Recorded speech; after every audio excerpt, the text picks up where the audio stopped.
Meet Dave of Delusions of Grandeur, actor, producer, and director of films like Tales of the Forgotten. He has come to assemble a team of freaks, geeks, and even worse, film nerds, to discuss films ranging from mainstream to downright crazy. There is Tammy car enthusiast and Dave's fiance, Dustin reptile expert and overall horror collector, Jake environmentalist and fine art film critic, and finally Brandon, a therapist with a love of film that can only be seen as insanity. Together under Dave's leadership, they are Inside Movies Galore. Enjoy the show.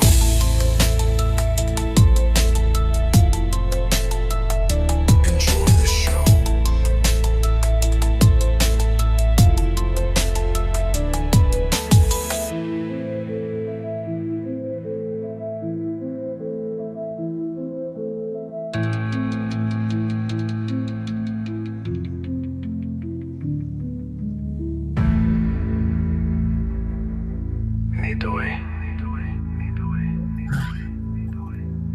The heel. Alrighty, hello ladies and gentlemen, and welcome back to another exciting film journey here on Inside Movies Galore. I am one of your hosts, but we are continuing a theme that I do believe that it was Brandon who put forward this theme, and I'm going to let him tell you what the theme is, because I can't believe it. Well, it's again, not butter. July's film is film not selection. July's theme is I can't believe you haven't watched that, and I guess this is our time to ask Jake the question about how is it that he has never watched Malcolm X, and why it's a film that would be on the edge of, man, you haven't watched that, which I will. It is a weird one for you not to have seen, so I agree with that. Right. I can't imagine why. Well, admittedly, the fact that it's 3.5 hours is part of the answer to that, but or pushing 3.5 hours.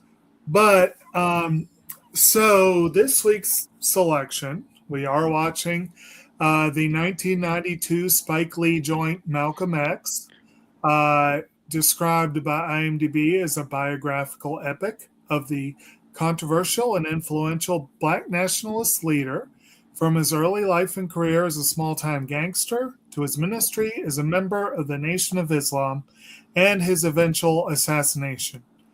And if that sounds like a lot of stuff, well, yeah, the movie's 3.5 hours. But I will concede something right up front. I'm not positive.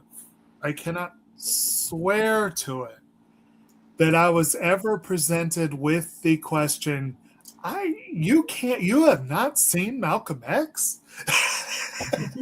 I can't swear to it that ever happened, but I feel like I probably had conversations where people were at least surprised. I can't swear to it either, but if it wasn't for the fact that I picked up a copy of it maybe a couple months back or whatnot, I had not seen this movie, so I'm not. Oh, Jake, I'll make it official. I can't believe you haven't watched Malcolm X. Okay. So my feeling on this one, a couple of things. First of all, this is a movie that I have been aware of for many years. I went through my critic phase where I actually thought that I could potentially be a critic at some point. Although my first interest was actually making movies, I was thinking, that could be a backup. And partly because of that, and partly because I enjoyed it, I did read a lot of reviews. And I think if I were to survey any number of the critics I read, Roger Ebert, James Barnelli, Owen Gleiberman, any of them, they probably would have said, man, I can't believe you haven't watched that movie. Because it was clearly a very important movie in their minds. And like I said, I probably knew people who thought that.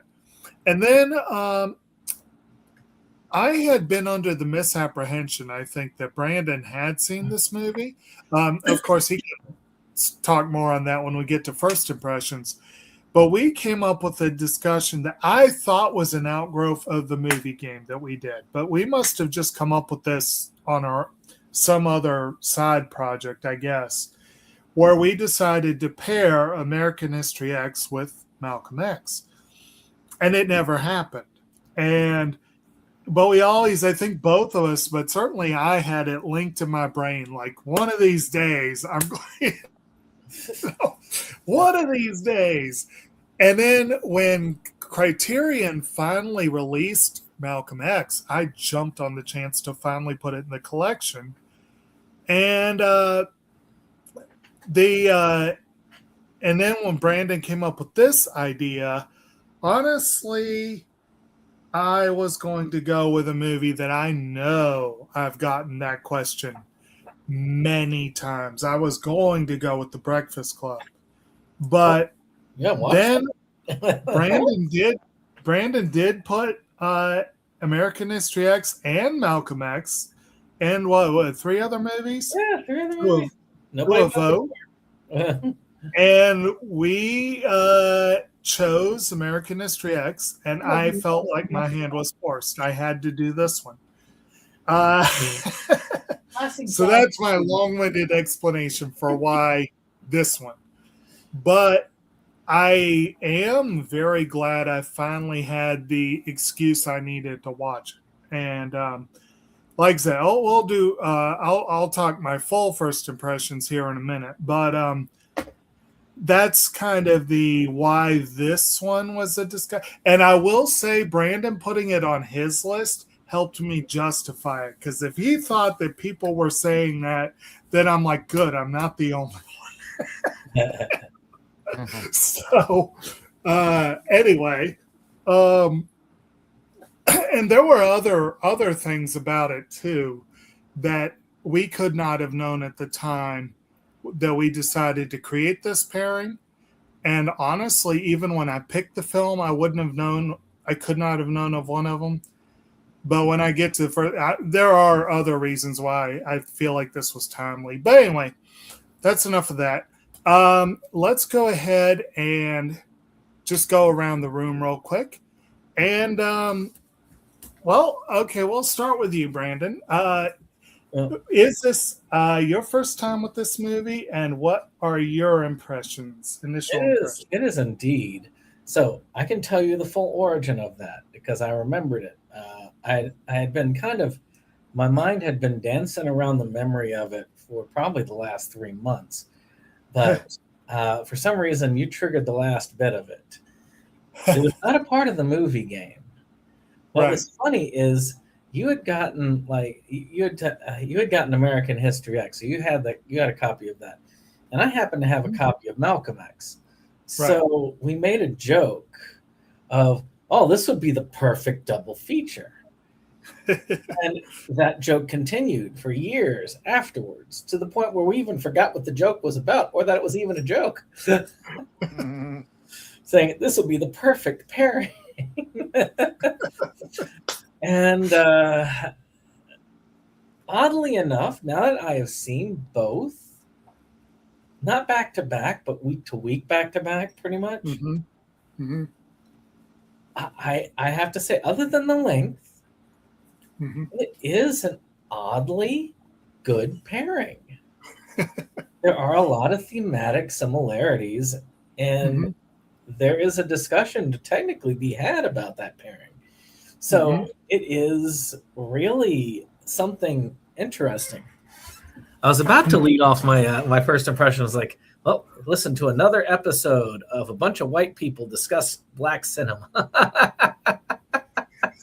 Well, From our previous that is episode, true. Do the Right Thing. But you should look up that episode if you haven't. It was interesting. Yeah.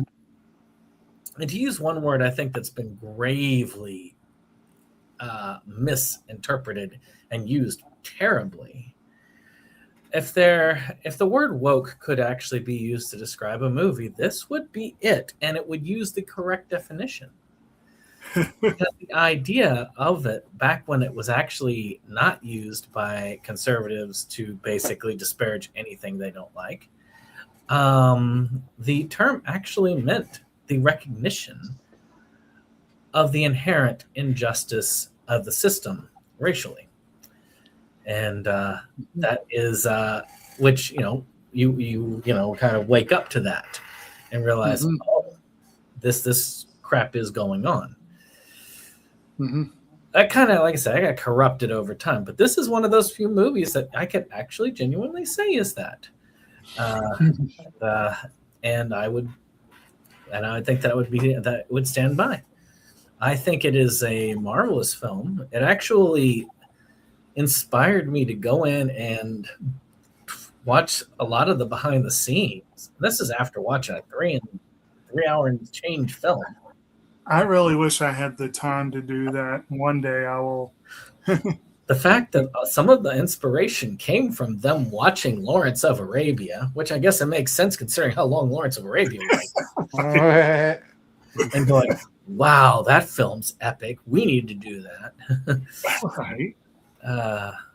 And the idea that it was finished, but it was so over budget that they actually had to actually go and beg for support to finish it, which was also really cool to know.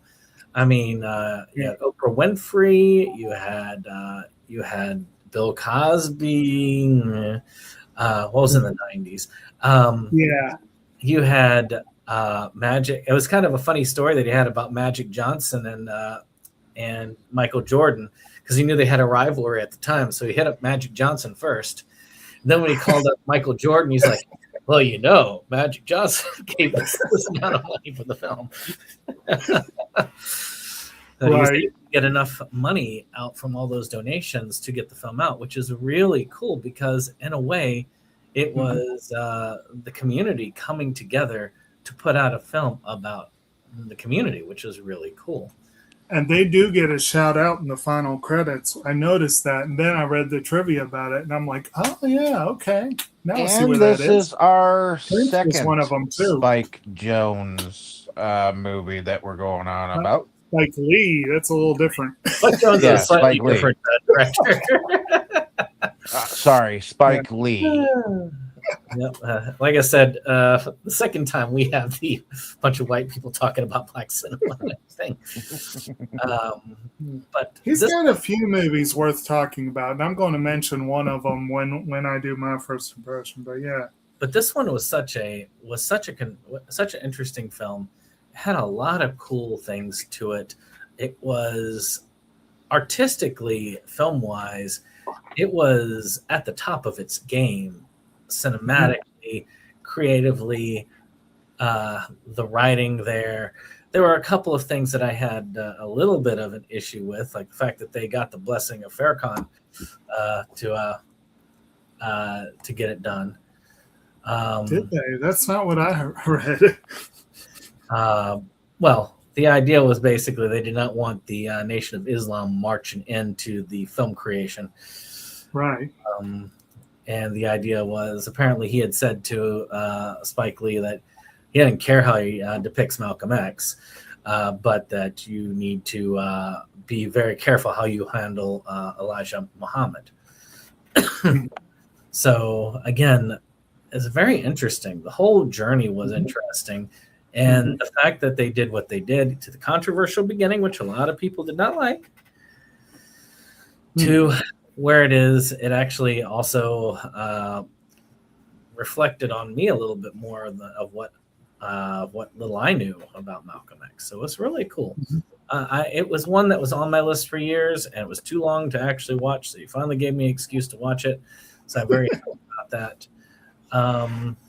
And Kim, did you want to talk anything on this as a first impression of that for you? Because you've seen it before. Yeah, I mean, I saw it when I was a kid, like a very long time ago. Because it came out when I was in elementary school, but I didn't see it till like the mid '90s. So I was like, I was gonna say that would have been a hard film to watch in elementary school. I mean, yeah, I didn't see it like in pretty much like bits and pieces and in almost its entirety until I was like, I don't know, like 12 or 13 or whatever. And at the time, there was a lot of talk about Louis Farrakhan, who is the current head of the Nation of Islam. He was on all the talk shows, he was on all the news, and he was still parroting the line of Elijah Muhammad of "you white people are the devils" and everything. And like I told Brandon when we watched it the other day or yesterday, what I find very interesting is that Spike Lee, in a way, went and kissed the ring of Louis Farrakhan and sort of get his blessing to make this film. And he says, "I don't give a fuck what you write about Malcolm, just don't talk shit about Elijah Muhammad." It's like, okay, that's interesting. And but what I found very, very interesting is that not one time is Louis Farrakhan even mentioned in the film. Well, we know what character Farrakhan is partially. Yeah, based on, yeah. But even then, that composite character, they still held back on claiming that he had anything to do with the death threats or the attempts on his life and stuff like that. Yeah. But Louis Farrakhan, I mean, the Shabazz family, which is the name that the Malcolm X family took, Shabazz, they firmly believe that Louis Farrakhan has something to do with Malcolm X's assassination. His wife actually came out and said she knows damn well he did it. Yeah, his daughters went to jail because she was a part of a plot to assassinate Louis Farrakhan. And it's like, come on. Too many people believe that because it's a little too convenient for me that Malcolm X was getting all the attention. He was basically the de facto poster boy of the Nation of Islam. And then all of a sudden, all these other ministers started getting pissed off and jelly. One of the ministers getting jealous was Louis Farrakhan because he was concerned. Everyone knew that Elijah Muhammad was sick, that he could go at any time. And Louis Farrakhan and the other ministers were all jealous little bitches. His concern was if Muhammad dies tomorrow, Malcolm could be the next head of the Nation of Islam. He didn't want that. He wanted to be the head. And who's been the head of the Nation of Islam for over 50 years now? Louis Farrakhan. Mm-hmm. So fuck that motherfucker. I feel like when I saw that movie, when I was a kid, it definitely opened my eyes to parts of the story that I never knew about Malcolm X. I always knew that he was killed by members of the Nation of Islam. And I always knew that the FBI was surveilling him. And I don't think I ever really completely thought to myself the nuances of were the Nation of Islam working with the FBI to get at him. But that we'll talk about all that much later. But this is what it feels like. I was joking with my manager today, and I was telling her and one of my coworkers, who's a Caucasian girl, my manager is a white passing Palestinian Muslim who's not very devout. She barely practices, but she understood the joke. I said in every black household in the 90s, in the 80s and 90s, you had 3 portraits that you'll see. A collection of portraits that you see in a black household, a black family household. Main portrait is of Martin Luther King Jr. The other one's of Malcolm X. The third is Nelson Mandela. And Felicia was like, "Really?" My white coworker Felicia was like, "Really?" I'm like, "Yeah." That's a staple in the black household. And now, if you go to any hood, so any of these little hood flea markets and stuff, they've got a new set, but this time there's a 4th portrait, Barack Obama. Yeah, I can believe that. But it's like the movie. The scene that I always remembered from the movie growing up was the scene where he had the relaxer in his head, and the water wasn't on, and the police arrested him with the relaxer. Because anyone who's ever had a chemical straightener before, which I stopped doing that to my hair a year ago, can tell you that shit burns. But the old school DIY method that they did was worse because it was straight lye. And it's especially bad when they shut your water off and you try and rinse it out in the toilet. Oh my gosh. Yeah, but so this is one of the films you could definitely tell that this was Spike Lee's magnum opus. This was a passion project for him. I feel like when you look at all his other films and everything he's done before that and since then, no other film has made him work as hard creatively, emotionally, physically, everything as this film did. This was his passion project. This was the one that was it for him. So it's crazy how that came so early in his career. And it really frustrates me that he got ignored at the Oscars. And I mean, the whole film essentially got ignored, except for two things. And Denzel Washington still lost the Oscar out. And, he won the Oscar, a decade and some change later, but for Training Day, but technically he won that for Malcolm X. That was hey, we're sorry, so we're going to give you the Oscar this time around. Oscar's so white. Oscar's so white, yeah. I also feel like if this movie came out nowadays, oh my God, the right-wing meltdown would be epic. They hate white people. Well, you look at the film from Malcolm X's perspective, there were no good white people around him. Yeah. In all fairness, they apparently Nation of Islam was talking to the Klan about that separate but equal. No, they weren't just talking to the Klan. Elijah Muhammad was taking money from the Klan and a very wealthy white supremacist oil baron in Texas because he basically went to them and was like, hey, we want the same thing. We want y'all to have your shit. We want to have our shit. So he was funding the Nation of Islam through money that was funneled from the Klan and white supremacist millionaires. Yeah, they were basically an essential financed thing, almost similar to the mob, Yeah. I mean, it was all dirty money. This motherfucker sitting here knocking up teenage girls left and fucking right. Meanwhile, he's enriching himself with money that he took from the Klan. All the while saying white people are evil and devils. Motherfucker, you taking their money. I mean, this one came with a 1972 documentary about Malcolm X. I mean, they were actually very light about how he was going after Nation of Islam after that whole betrayal. Yeah. I mean, they had speech after speech of, and these people right here. Well, and also, like in the movie, they made it seem like that the last straw for him was, they gave him the 90-day suspension and then he snapped. But in reality, it was a lot more deeper than that because he did his little part. He did his 90-day timeout. And then when he came out of the timeout and he made a public statement, they were like, oh, did we say 90 days? No, we meant forever. And they just kept fucking with him and fucking him over. Basically, they wanted him to leave. Right. And they just didn't think that when he left, he'd still be as popular as he was. And then, of course, he went on the offensive being like, yeah, fuck Nation of Islam. And I also think that in the movie, they made it seem like that he left on the basis of principle. That that too. But he did, but not really, baby. I mean, he was mentioning that whole teenagers with him and all that stuff in those speeches. Yeah, but that wasn't the main reason. It was because they were silencing him basically. But I always found it funny that Elijah Muhammad's own fucking son was the one that gave Malcolm X the smoking gun on what his dad was doing. Yeah. Like, damn, tell me you hate your daddy without telling me you hate your daddy. Right. I feel like that if you are Black History side, if you are a cinephile of any kind and you want to watch a well-made, well-acted, heavy story-driven movie, this is a movie that you should have seen. And if not, you need to see it right now. It is imperative to see it. From a Black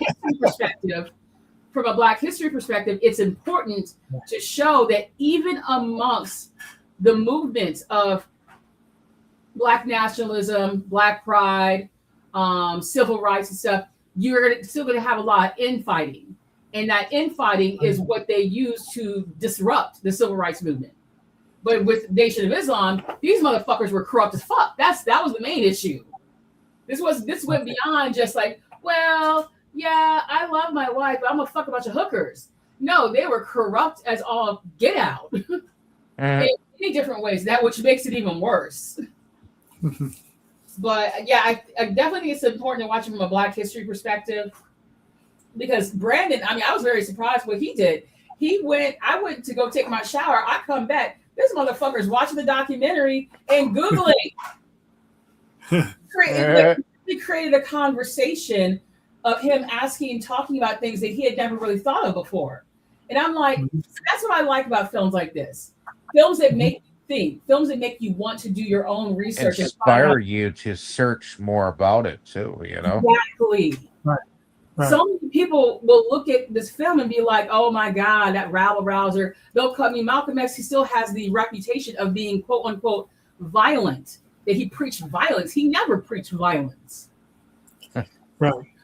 Well, the movie makes it, I'm just going to say like real quick, like my perspective is that I'd always heard of him in a negative light. And I never really believed that, it's been, but the guy was vilified from many corners. And the movie makes it clear how it was easy for that to be done.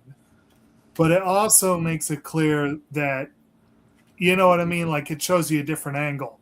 And like, it does make it pretty easy to see how he could have been vilified as easily as he was.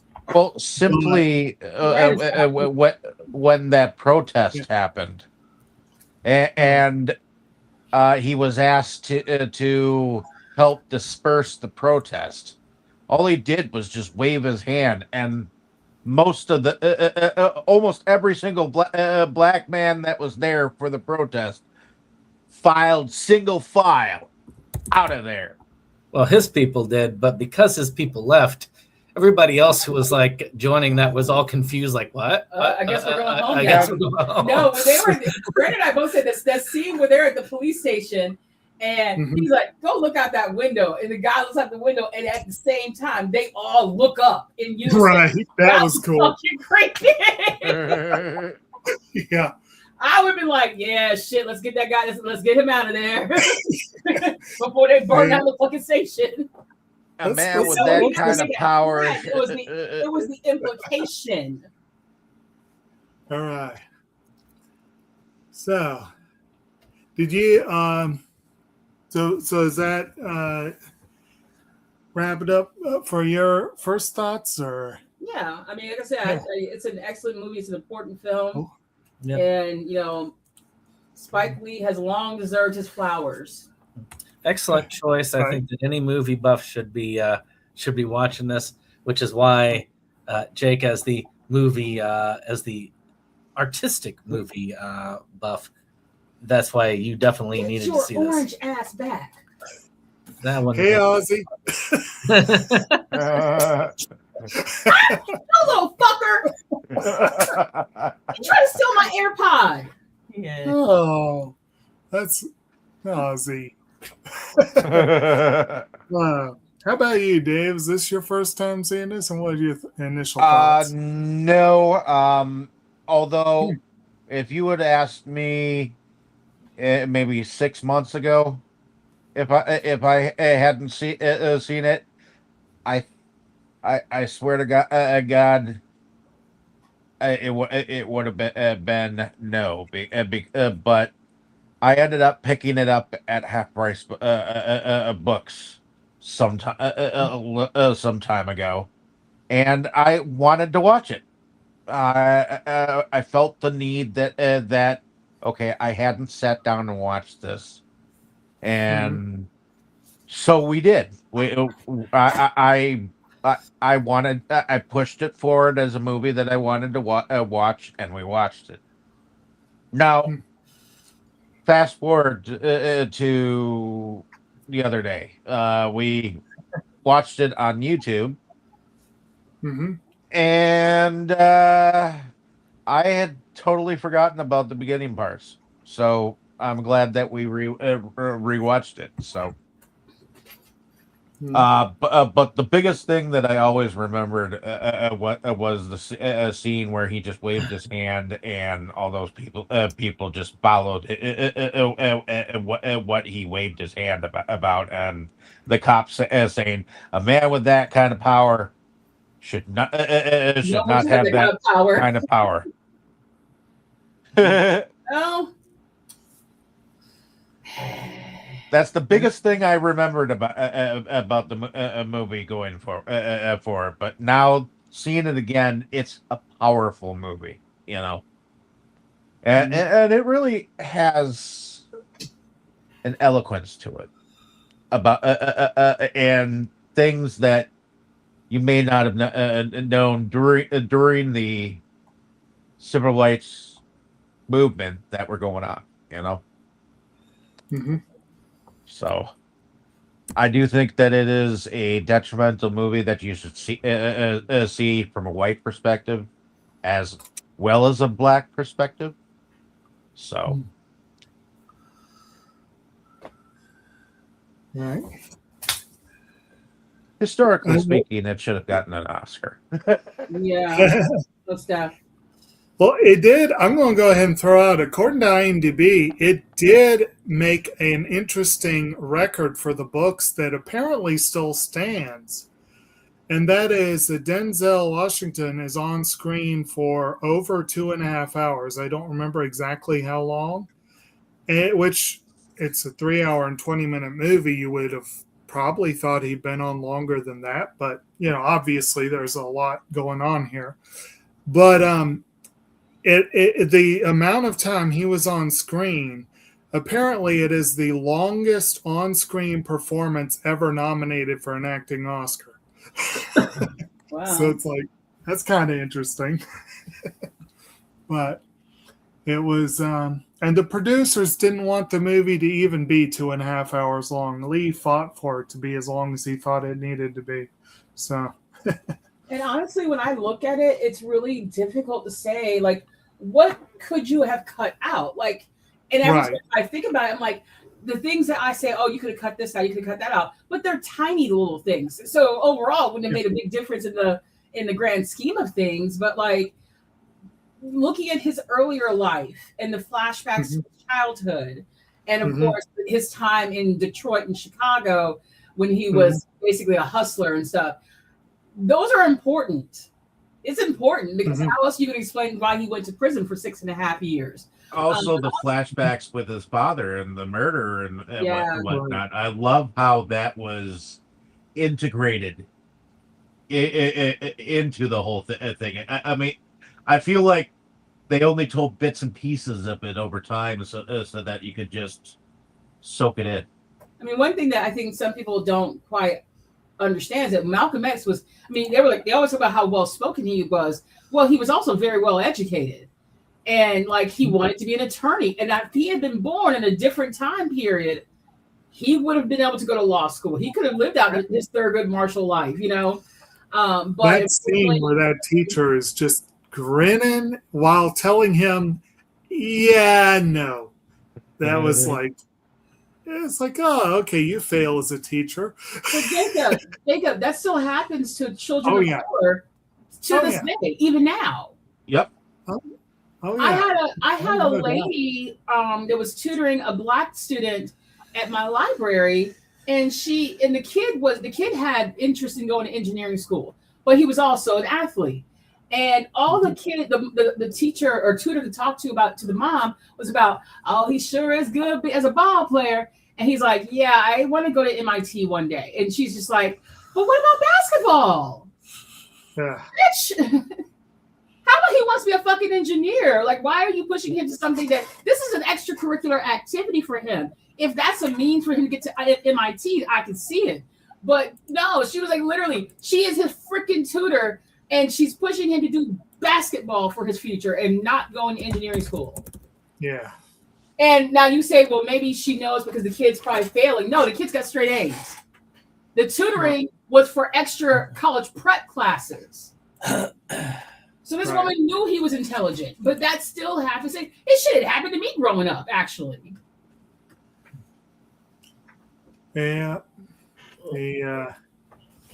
Yeah, it was, what was it here? It was like he said he wants to be a lawyer. He's like, well, you're good with your hands. Why don't you be a carpenter? Jesus was a carpenter. Fuck you and Jesus. Which is, you get the impression that's exactly what I was thinking. But anyway, how about you, Tammy? Is this your first time with this one, and what were your thoughts? I guess we did. David and I did watch it quite a long time ago, but I didn't. I only remembered bits and pieces when we rewatched it. Yeah. There's so many things that this movie points out that were wrong, and some of them are still wrong now. And I think it's a very strong movie as far as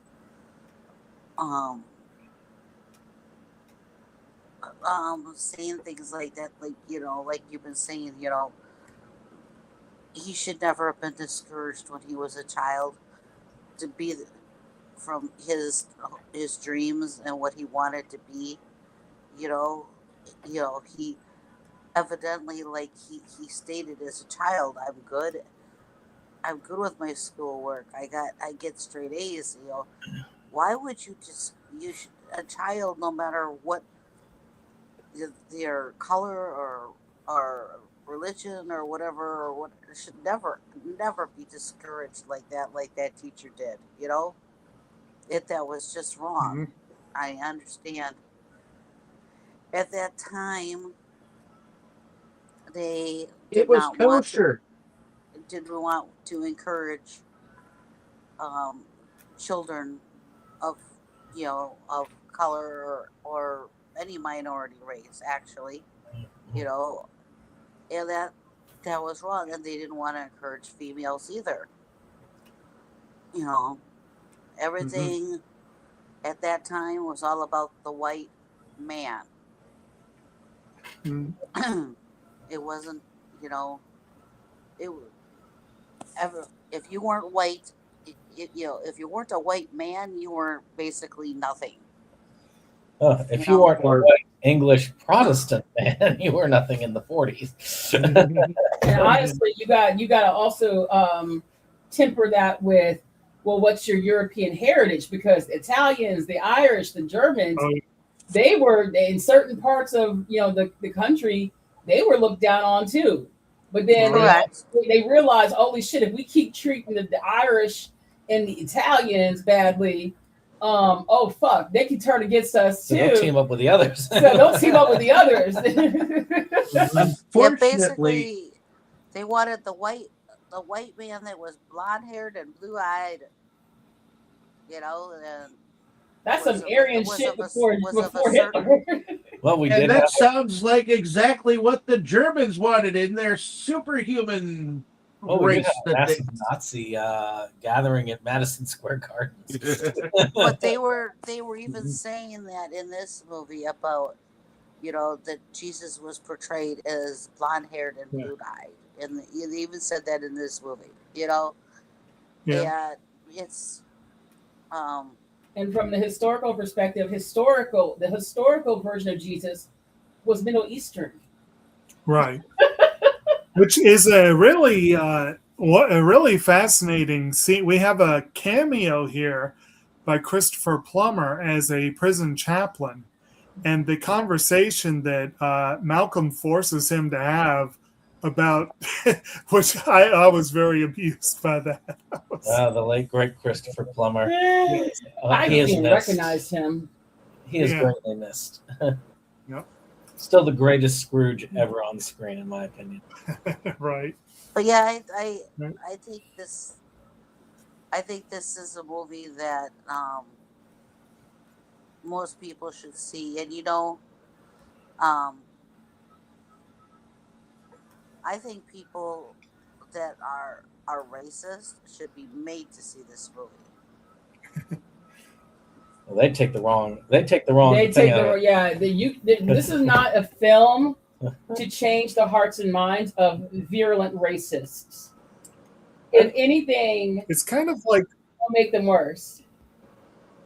It's kind of like I mentioned last week. I felt like with American History X, if you watch the movie and you don't really pay attention to where it ends up at the end, you could easily get the wrong vibe from the movie. And if you only saw the first half, it could be heavily embraced by that crowd. This one is kind of like that too. It has things near the end that help drive home the overarching message. But up until that point, I feel like, someone who's not paying enough attention, they're going, or if they go in with the wrong viewpoint. What's It up? was remarkably true to the life of Malcolm X. I was surprised by how much it was. I mean, using his own speeches, except for one. There was that one where you had Emmanuel, Muhammad's big picture behind him, that big Elijah speech, Muhammad. Muhammad. And the speech that apparently he gave was partially scripted, but also mostly ad-libbed. And apparently Spike Lee just said, no, keep rolling the camera. Keep rolling. let him do his thing. You see, he approached Denzel Washington after that whole thing. Is like his eyes were glazed over. He was in that character. He was totally lost.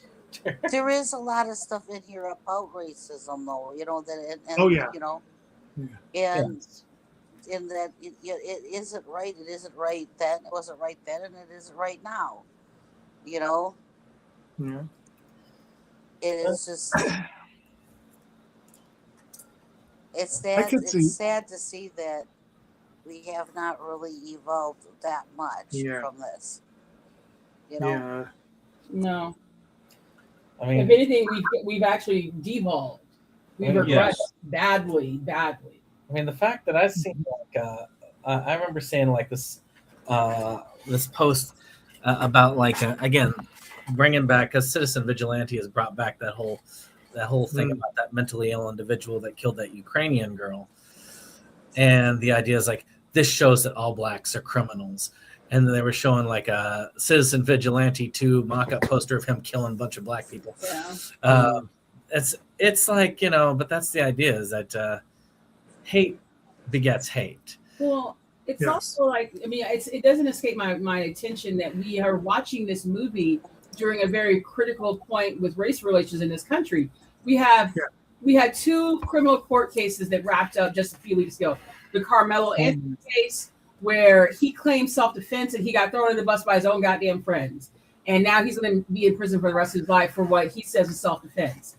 And then you've got that Asian grocery store owner who shot a teenage boy in the back for stealing a bottle of water. Guess what? He never stole. He had not stolen anything. The guy just made assumptions. And then the judge refused to allow them to introduce evidence at trial to show that this man was mentally unstable and fucking trigger happy, because he had shot several customers before for accusing them of stealing when they hadn't stolen. So this is a man that should have been in fucking jail. But once again, he gets away with it, acquitted. He pulled self-defense card and he got away with it. And then, of course, you have Nolan Wells, the kid in Mississippi. I don't give a fuck what no one says. His friends killed that boy. His little white friends killed that boy. And there's the friends' rich parents are covering it up. Mm-hmm. We need a Malcolm X in this damn situation now. We need some brothers out there in their nice suits, three-piece suits with their hats on, standing outside the goddamn courthouse in Mississippi to be like, oh, hell no, y'all gonna tell us what really happened to this boy. Why has no one been arrested? Why have y'all not started seizing cell phones and shit? Much like with what happened in American History X, sadly the chickens came home to roost. Mm-hmm. With I hate that actually that phrase was used against Barack Obama back in the day because his preacher used that. Well, Malcolm X said it about John F. Kennedy, and Yeah. I take it out of context. Silence is always an option, I say. And I felt like even when you look at the historical context, Read the room. read the room. Like I felt like that's when you knew he was getting a little too big for his britches and was running his damn mouth, because he said that about John F. Kennedy, and even Elijah Muhammad was like, "Yo, black folks love this white man." Why would that was one of the parts where I said, like, I actually had never heard that he had made those comments. That was something that was new to me, and I'm like, I can see now why people didn't like. Well, that's how because we've never I unfortunately have never experienced a world in which America as a whole could be so much behind one leader. But from what I understand, Kennedy was like, it hurt the majority of the country. Whether or not the man deserved it, who knows? But the way America was unified in that moment, I've never lived. 9/11 is probably the closest. I think my mom. My mom was kind of my family's Christian. We're Baptist, but my mom thought that Malcolm X was admirable because he was a civil rights figure.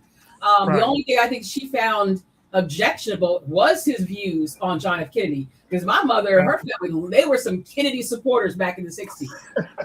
They loved to sell some Kennedys, Camelots. So it's like, for him to have fixed his face and opened his mouth and said that shit, it didn't just piss off white people. It pissed off a lot of black folks that saw Kennedy as doing a lot for, when in reality, Kennedy didn't do shit for black folks.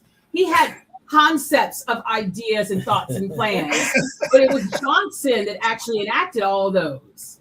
Right. So it's like reluctantly at first, but yeah, he did. He did get reelected. Let's not try to. I mean, I don't really give a fuck what way it came how it came about, but Johnson just wanted to get reelected. That's all right. Vietnam killed him in the end. Yeah. So we better get started on this. Well, I guess I should go ahead and do my first impressions then, because yes, this was my first time seeing this, and like I said, it was kind of a long time coming, and I feel like I'm a little bit of a bad movie fan for having only seen a modest number of Spike Lee joints. Of course, we did cover Do the Right Thing. I'm almost sure the first one I did, and again, Brandon, I thought of a couple more connections with American History X, that one of which I could not possibly have predicted, but the other one, maybe this was in the back of my mind, I'm not sure.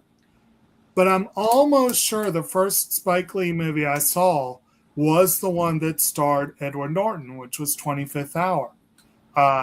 Excellent film. And I think we will be hopefully getting to it one of these days. But I that connection, I had not even thought of at first. And I thought, oh, that's interesting. But the other one that is really crazy, and this is like the timing of this, Kim alluded to certain issues that make this very timely. And again, that is not an accident. I will admit I'm being deliberate with a lot of my choices. And there are a lot of, I figured this would be a really good time to have a look at this one. Of course, you picking American History X was the primary trigger, but something else happened that I could not possibly have predicted. It's kind of trivial, but I think it's fun. And that is another thing that has just happened is that that is a weird connection to American History X as well. We talked last week, I think Dave and I both picked the scene where Edward Norton's character Derek and the character Lamont are spiritedly debating basketball, specifically the Celtics. And of course, the Celtics just had probably the best season they've had in, 50 years? Like, they just wiped the floor with the Spurs, except for one night where a certain individual we won't mention showed up.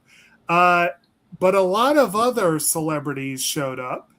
And it's well known that the most ride or die fan the Celtics have, apparently, is Spike Lee. And apparently he is courtside at all their playoff games and most of their regular games. And, and he was courtside, I think, at all of these games. And I just thought the timing of this, choosing a Spike Lee joint right after a movie that mentions the Celtics, right after what happened with them, I'm like, whew, I wish I could have laid money on that. That would be one of those crazy things that they bet on that no one would actually take seriously. But anyway, so my first take on this one was, it is a long-ass film, but it didn't really feel like it. It actually is a very well-made movie. I read on IMDb, they say that Spike Lee, and I think I'd heard this before actually, that Spike Lee actually took classes with Martin Scorsese. Like he took classes under Scorsese, and he was influenced by Scorsese.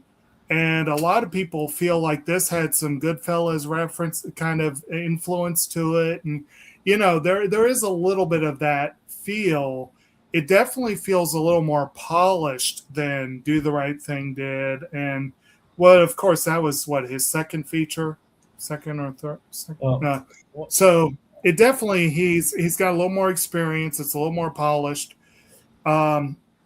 He did fight for and basically supposedly Coppola gave him the idea of getting far enough into the production that the studio has to back you. Well, the studio made a mistake. They gave it to him because they thought, well, he'll do a gritty low-cost Spike Lee film on Malcolm X, similar to his previous film. Right. Meanwhile, Spike Lee was like, "No, I'm making myself a big Hollywood style film." Right. I was thinking the opposite of what he was doing with the other films. Right. And actually, apparently, that was a problem originally. Like, people were thinking, "Oh, he's going to make one of them Spike Lee films," and there were a lot of people who were concerned about that. Like, even if that's what the studio wanted, a lot of people were like, So, but I had always heard of this as one of Denzel's great performances, and yes, it is a hell of a performance. It's got a really impressive supporting cast, although a lot of them are cameos. Christopher Plummer, Peter Boyle, people like that show up in cameos. You got Spike Lee's first collaboration with Delroy Lindo as West Indian Archie, and that was a pretty solid little performance there. Lee himself, of course, plays Shorty, and he's a good actor. I like him as an actor. Lindo, of course, is a phenomenal actor. A very young Giancarlo Espinosa shows up later on. Oh yeah, and don't forget Mandela's appearance in that. He's been in. And interestingly enough, John Sayles has a rare acting role too, as one of the feds that's watching him. So you had a lot of interesting people in front of the camera. Then you've also got prior to this, okay, so I came to this knowing a fair bit about Malcolm X, but not, as I said before, not a huge amount. Most of what we see in movies tends to focus more on the other prong of the civil rights movement, the Martin Luther King aspect. And I've seen a lot of that.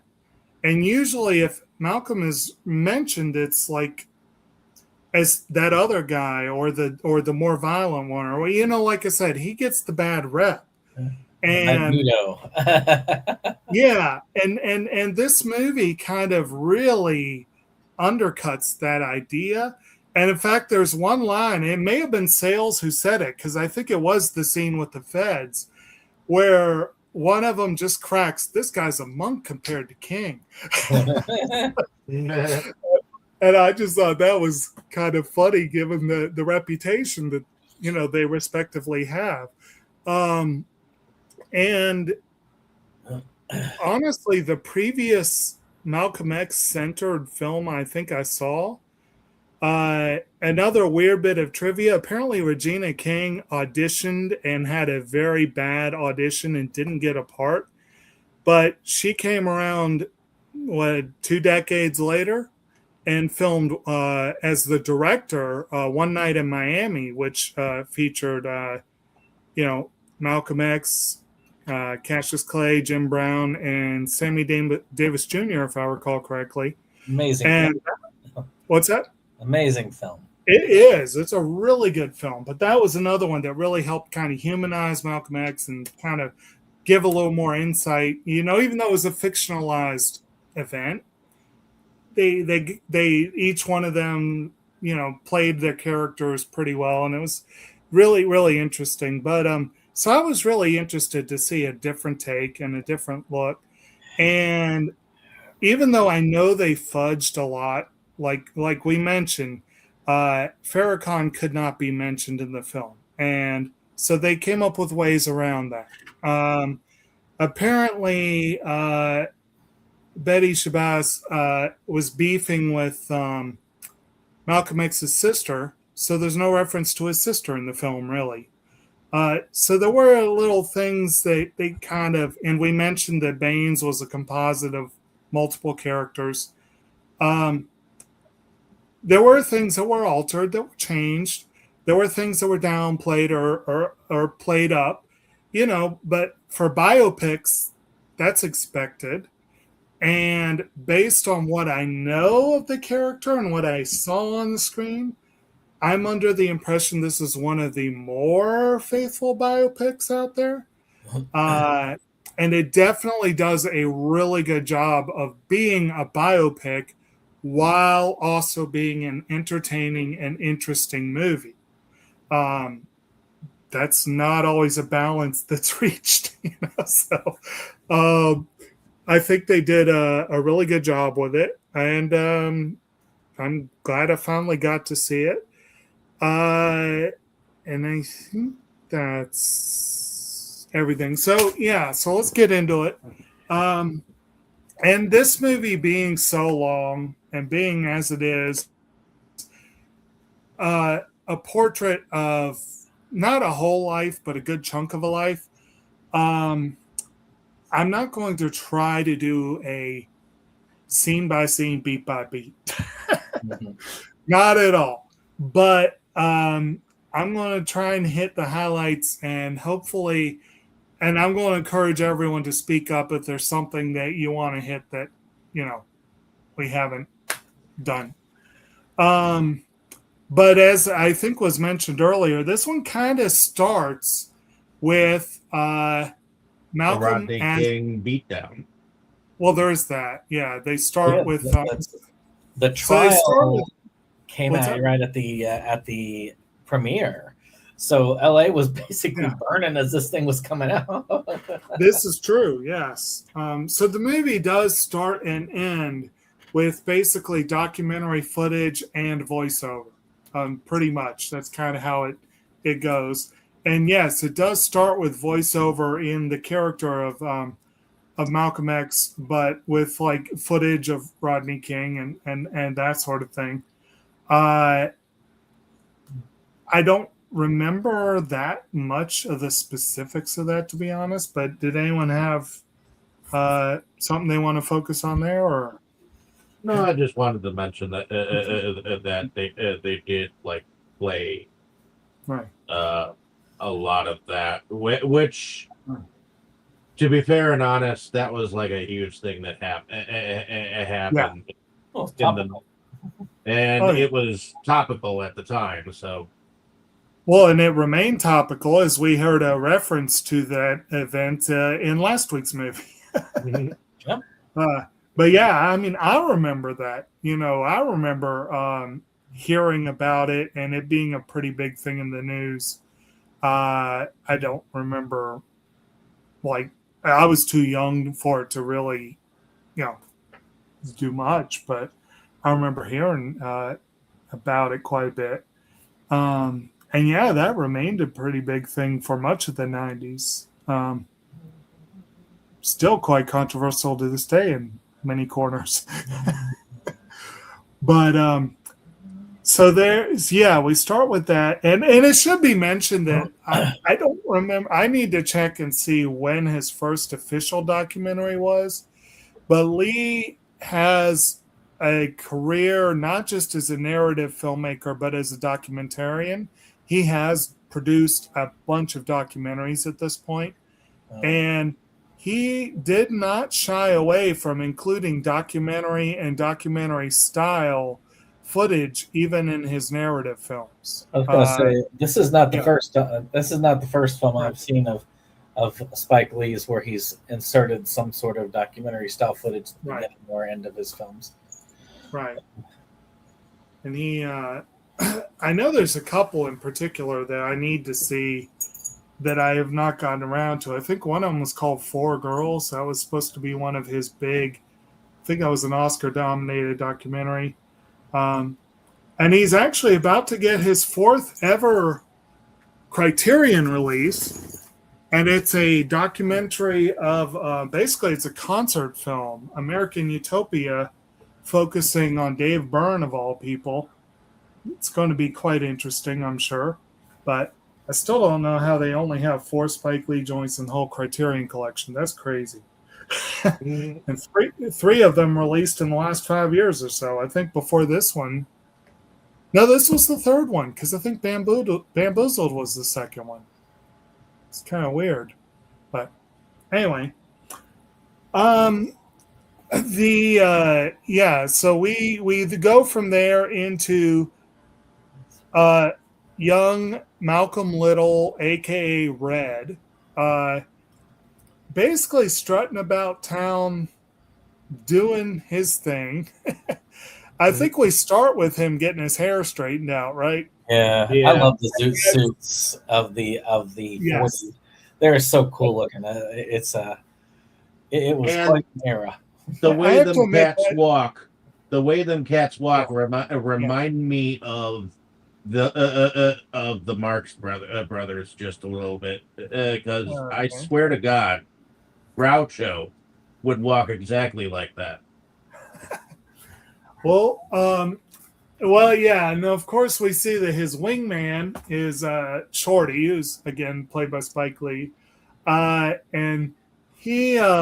But we first go to that scene in the barbershop, and I did think that was funny. It was like apparently the first time he didn't know what he was in for, and he found out. Yeah, they were messing with him royally. Right. But then, it's successful. They all get, dressed to the nines and go out dancing. And that's where we're introduced to his sort of girlfriend, Laura, but also Sophia, this white woman who shows up, who takes an instant liking in him. Black man's kryptonite. What's that? White woman is the black man's kryptonite. Yeah, and I think he even has a theory about that he shares at some point in the movie. I don't remember how he said it. Something to the effect that he felt like they were being put down so much that they wanted that. I don't know. I know that a lot of the controversy that came in this film was for this section of it, because a lot of people felt like showing this part of his life was marring his image. But at the same time, if he had not put that in there, I don't think it would have had nearly as much of an impact when he went through his his moment in prison where he made his change. Right. No, and again, yeah, a lot of the controversy was about they were worried that he was going to be spending too much time, like almost like he might be trying to celebrate this part of him, And weird bit about Laura. She's played by Teresa Randall. Apparently, she retired-ish, like basically left acting in 2010, but came back to reprise her role in Bad Boys for Life because apparently she's a big part of the Bad Boys cast.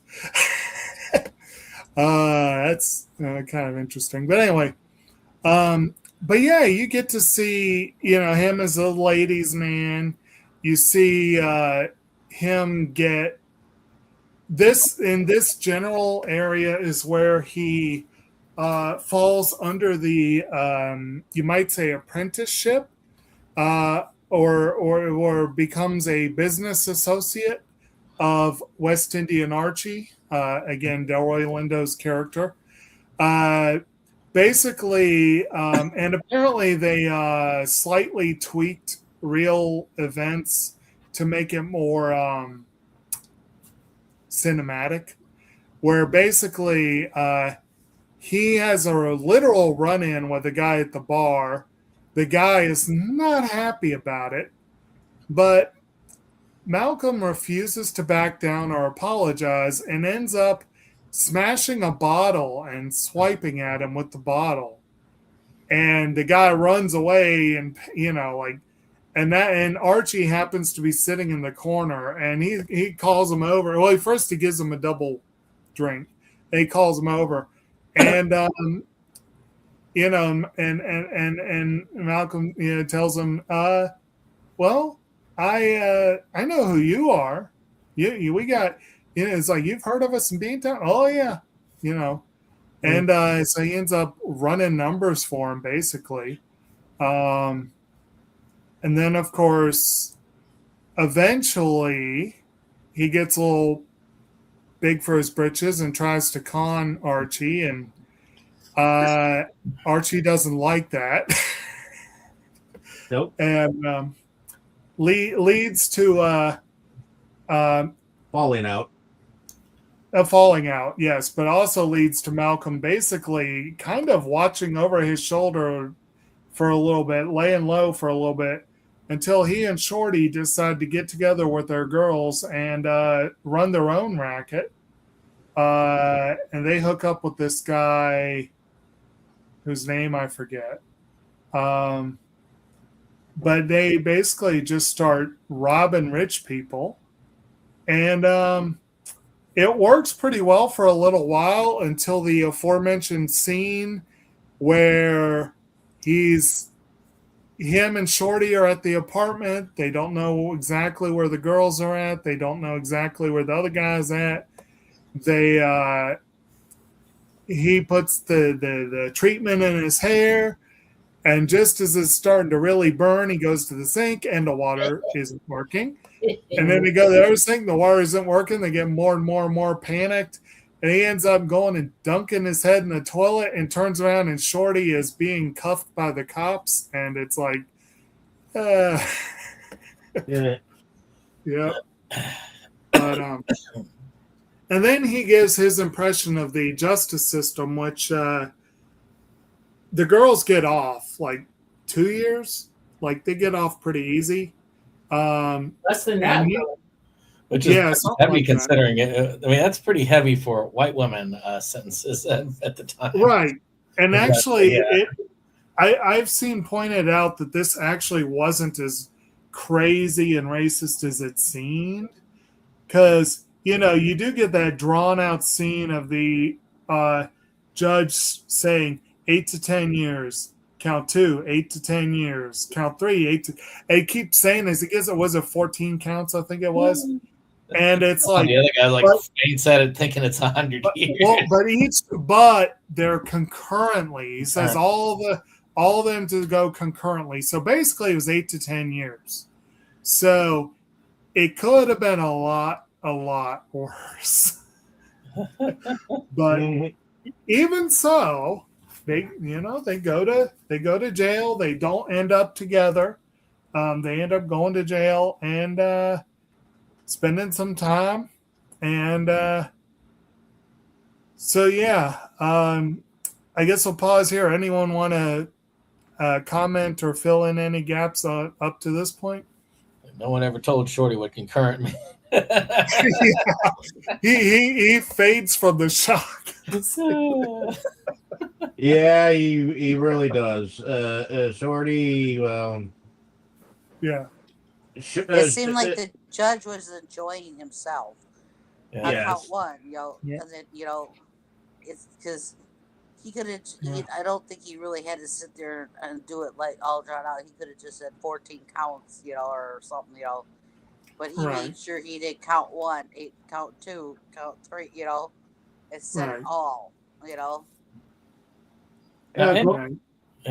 In truth, the color of skin does determine the sentence that you get typically for the same crime. I mean, usually if it's like 5 years for somebody who's white committing the crime, the exact crime would be probably double if the person is black. So that's something there. This wasn't exactly illustrated like that because they were more of the masterminds in this case, and they were probably ratted out by their Hispanic friend. Yeah, you didn't get that. I don't think they specifically said that, but you did see that he wasn't there in the courtroom with them. They had a nice little Russian roulette moment, but the idea is that you can see how far down the madness and hate that Malcolm had fallen when it came to that he had gone that far down the rabbit hole, and he had been almost lost, really. Well, yeah. Plus, he had been strung out on drugs, Well, yeah, that too. Cocaine, especially. Yeah. We do see several scenes of, with Archie, with his girlfriend, with, various individuals. Yeah, you could tell he was a virgin to the nose candy. Well, not for long. Yeah, not for long. So yeah, he ends up going to jail, and at first, he's got a little, just kind of going about doing his thing, but a little chip on his shoulder, and then we have that scene where Baines approaches him and just starts preaching at him, but doing it in a way that made sense. Like I feel like Baines definitely comes across as someone who would come on a little strong for a lot of people, but for people that were desperate for answers, he seems like he was a really good recruiter. Well, if you think about it, this is a parallel with American History X in a lot of ways. Right. Whereas when you want to get somebody recruited into a cause like this, you've got to hit them when they are at their bottom. With Derek, it was the death of his father that kind of pushed it over the edge. He had some of the setup beforehand, just like Malcolm had some of the setup. He knew how terrible people of color had it at the time. But it was these moments, these low moments, that you take them when they're broken down and you build them back up the way that you want. In a way, you could say that that Muhammad kind of built Malcolm up much like that one guy with the glasses that I can't remember the name of. Cameron. But Cameron built up Derek in that sense. Yeah. I think that the cause was better on Malcolm X's side. Yeah. Because there was a lot. I think that there was a lot of good in the fact of. I don't think that the whole separation of and all that, and white people are the devil. That thing. It kind of I look at that myself as it kind of hits it. But I do think that certain things like the education Though it's kind of creepy how they had the kids like saluting the portrait and stuff. I mean, it's like Scientology. Like there's some actor just recently announced today he decided to announce that he's a Scientologist. I never heard of this fucking kid. Apparently, he was like a teen and young adult star, and then he got hooked on drugs. And apparently, Scientology got their hooks into him while he was detoxing off of drugs, and showed him the way. And now he's clean and a full-on Scientologist. You get people when they're at the lowest of their lives, when they're looking for answers, when they're looking for a way out. They're looking for redemption, And it's a fairly common trope that you do see, like I say trope, it would be, because you see it in TV and movies, but it's also a well-known like fact of just life that a lot of people do, quote unquote, find religion while they're incarcerated. Oh, I had a family member that found Nation of Islam in prison. Right.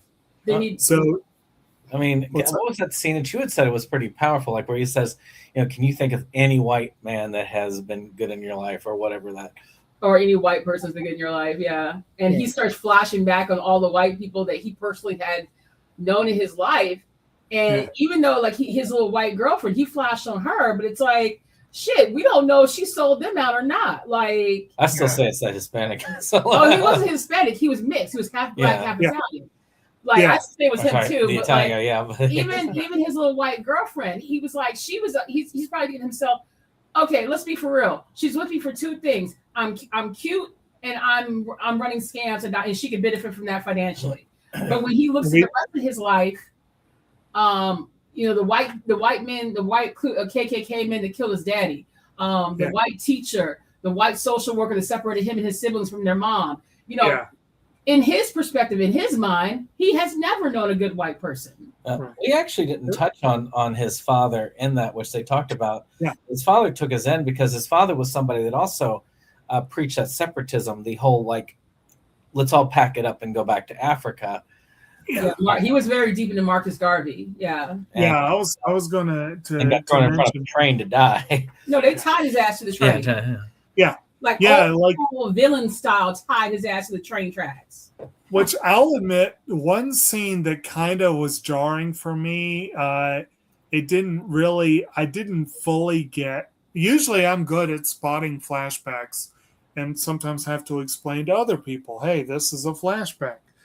But the scene where they're explaining to his mother that they can't give her the insurance because it was a suicide.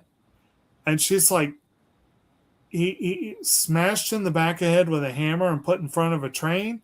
He's like, so I didn't fully realize right away that was a flashback. And later I'm like, oh yeah, of course it was. But yeah, but I was going to mention that, and this is a weird connection too. I think I mentioned last week that I just finished reading a book called The Great Contradiction, and it's really good. It's really disturbing and interesting and what have you. And one of the things they mentioned was how Jefferson was a proponent of that theory that the Africans needed to go back to Africa. But he apparently did the calculations and realized it wouldn't be feasible, which is true. It wouldn't be feasible, but that's hardly the reason to give up on that plan. But it was interesting to see that Malcolm's father was preaching that same thing, a couple hundred years later. And it's like, really? What?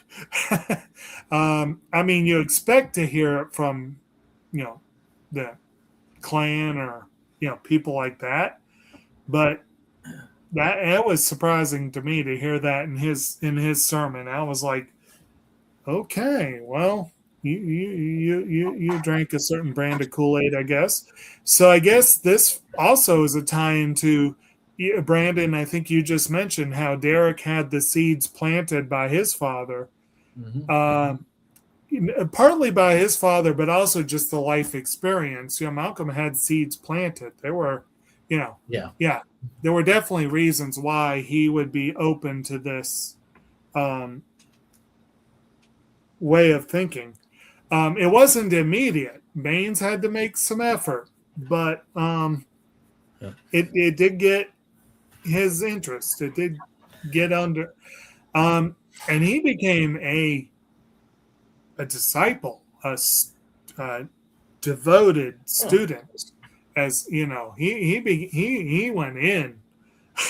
He approached the guy crying, and one scene that's interesting is when he actually goes in and meets Muhammad, and that he purposefully slouches down, which apparently Spike Lee said he never gave Denzel that instruction. He just did it on his own.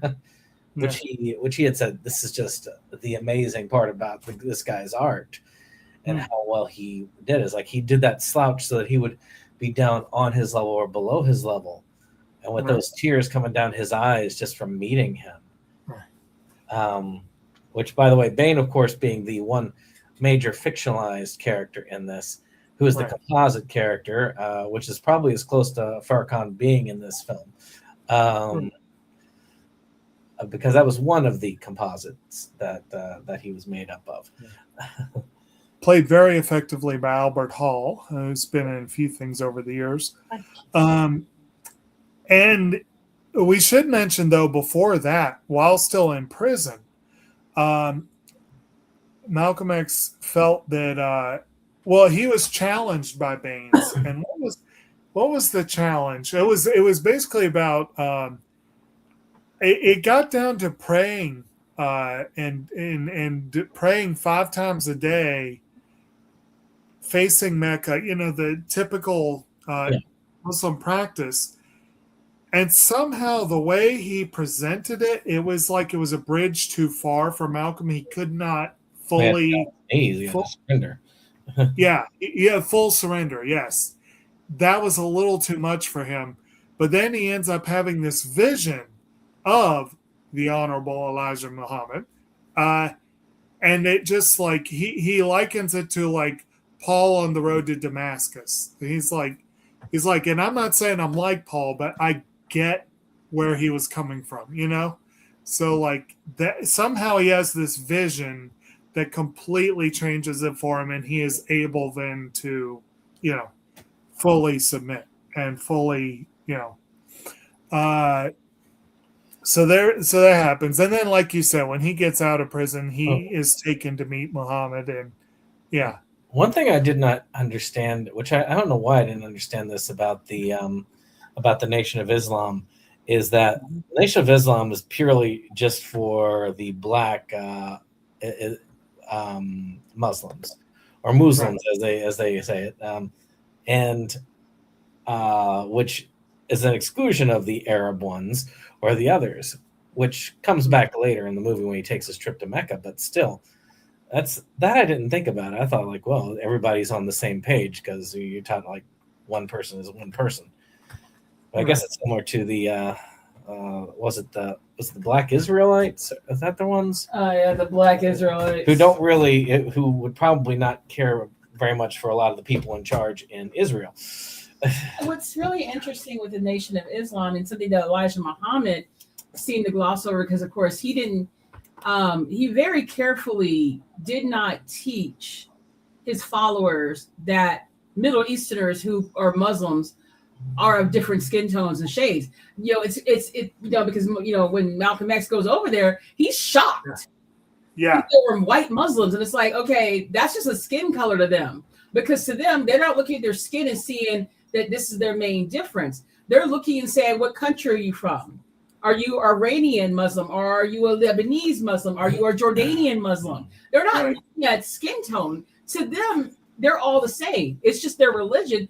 Their religion is what makes them the same. And the only difference is their nationality.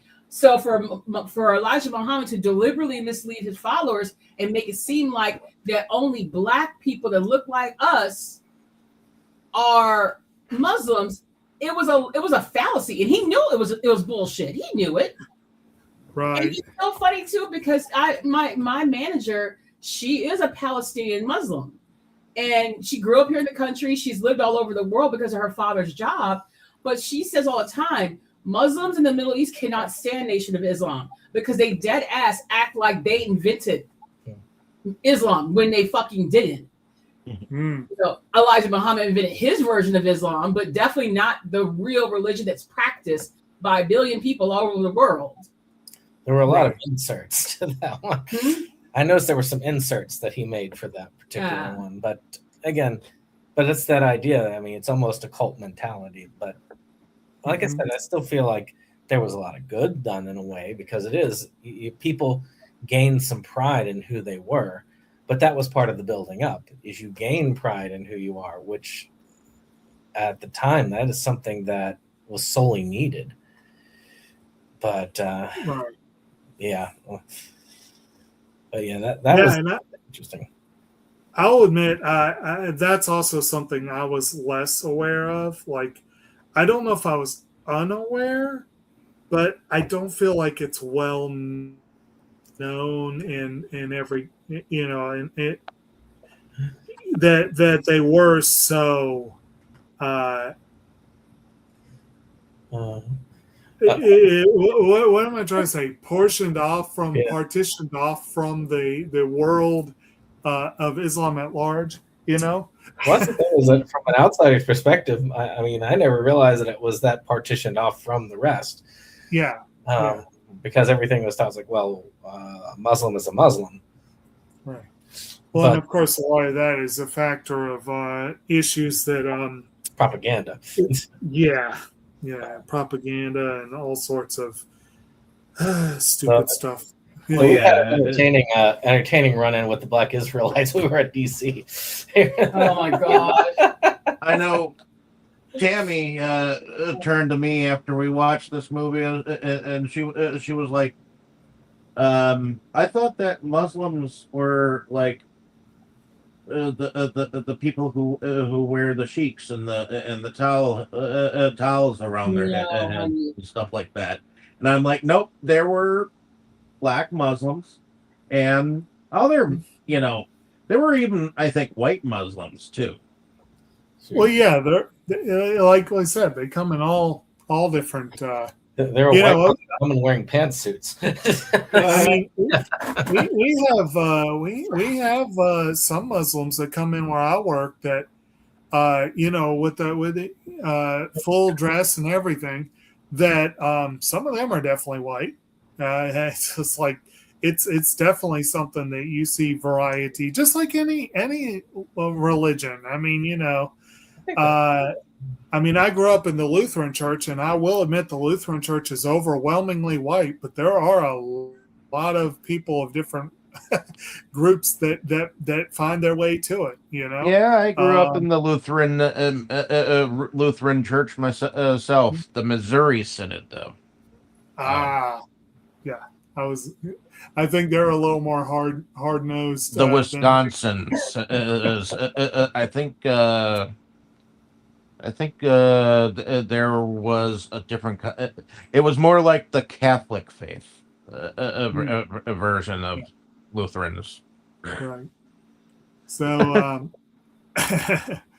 so anyway, where are we at? We're at well, I guess we're at him officially joining the Nation of Islam and becoming one of their. At first, just a rather charismatic individual who helps him out. He's distributing pamphlets. He's he's the street corner preacher. All that kind of stuff. And apparently, there's one scene where they show like several different people at the same little block, and I think one of them was supposed to be the Reverend Al Sharpton, and one of them was supposed to be, who was the other one? I don't remember exactly, but then they were definitely both portly. They had all these people like on their ladders doing their preaching, which is like funny because we were mentioning it like that one group on the corner we had passed. Actually, the guy was on the ladder old school, and I think that's interesting. Yeah, I thought that was an interesting way to do it too. I think that one of the things, again, parallel to American History X is I think Derek was, in his sense, being made into kind of the white supremacist version of a Malcolm X, or at least that was what the leader of those bad guys was trying to get him to be. Because that whole thing when Malcolm was being told about the learning, it was like, so I'm going to have you opening up all these temples all over the place.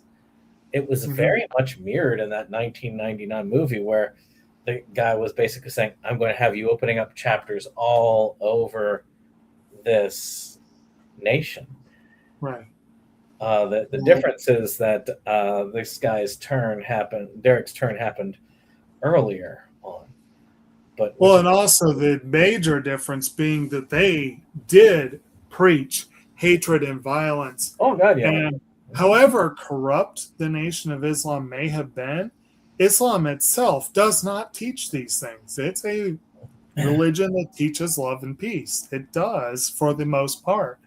There have been branches of it that have... Assalamu alaikum. There definitely have been some branches that have taken that the wrong way. But over and again, the people sometimes will look at it and vilify it, and it's like because you don't understand it, or because it's the other, or it's I'm not saying that it's the same in some aspects, but again, it's but there's similarities. Oh yeah, and a lot of the times when you think about it, that both the white supremacists and the Nation of Islam had similar goals. Where they end up working together, which was not in the movie, but that's kind of a scary thing in the end if you think about it. But it also appears that when Derek was in prison and he realized that the Aryan Brotherhood was working with the Mexican gangs, to get things done. Now, of course, for me, being sort of post-religious, you might say, I do tend to take a rather cynical view of this, and I feel that there are a lot of similarities in general, whether you use the word religion or whether you use the word cult or whether, anything along those lines. Recruitment, bringing people in, bringing people up through the ranks, there are a lot of similarities in a lot of different organizations. And it's not an accident, I think. There are a lot of similarities. A lot of the focus on one individual. In this case, it was Elijah Muhammad, but it was, the idea of that one individual. Because if you notice in his speeches, he always opened in the words of the great Elijah Muhammad. And it was... you always called him the Honorable Elijah Muhammad. You always gave him that title. After he made his turn, one of the speeches, and I can't remember what it was one in the movie or one that he had made himself, or both, because, they used Malcolm X's actual speeches, where he had said, I will usually start off my speeches, in the words of the Honorable Elijah Muhammad, but I'm not doing it this time. These words are actually coming from me. I am actually my own person here on it. And that's sort of like, in a way, a person breaking free from a cult and able to think for themselves. Well, and it took his wife, Betty, to tell him all the, all the rumors were true. About the honorable Elijah himself. Apparently, his mistresses. Apparently, in his autobiography, Malcolm X claimed that there was one time that he and Betty fought, and it wasn't that time. She apparently claimed they never fought. So basically, that scene was sort of cooked up for the movie, but according to what he said, there was one time they fought.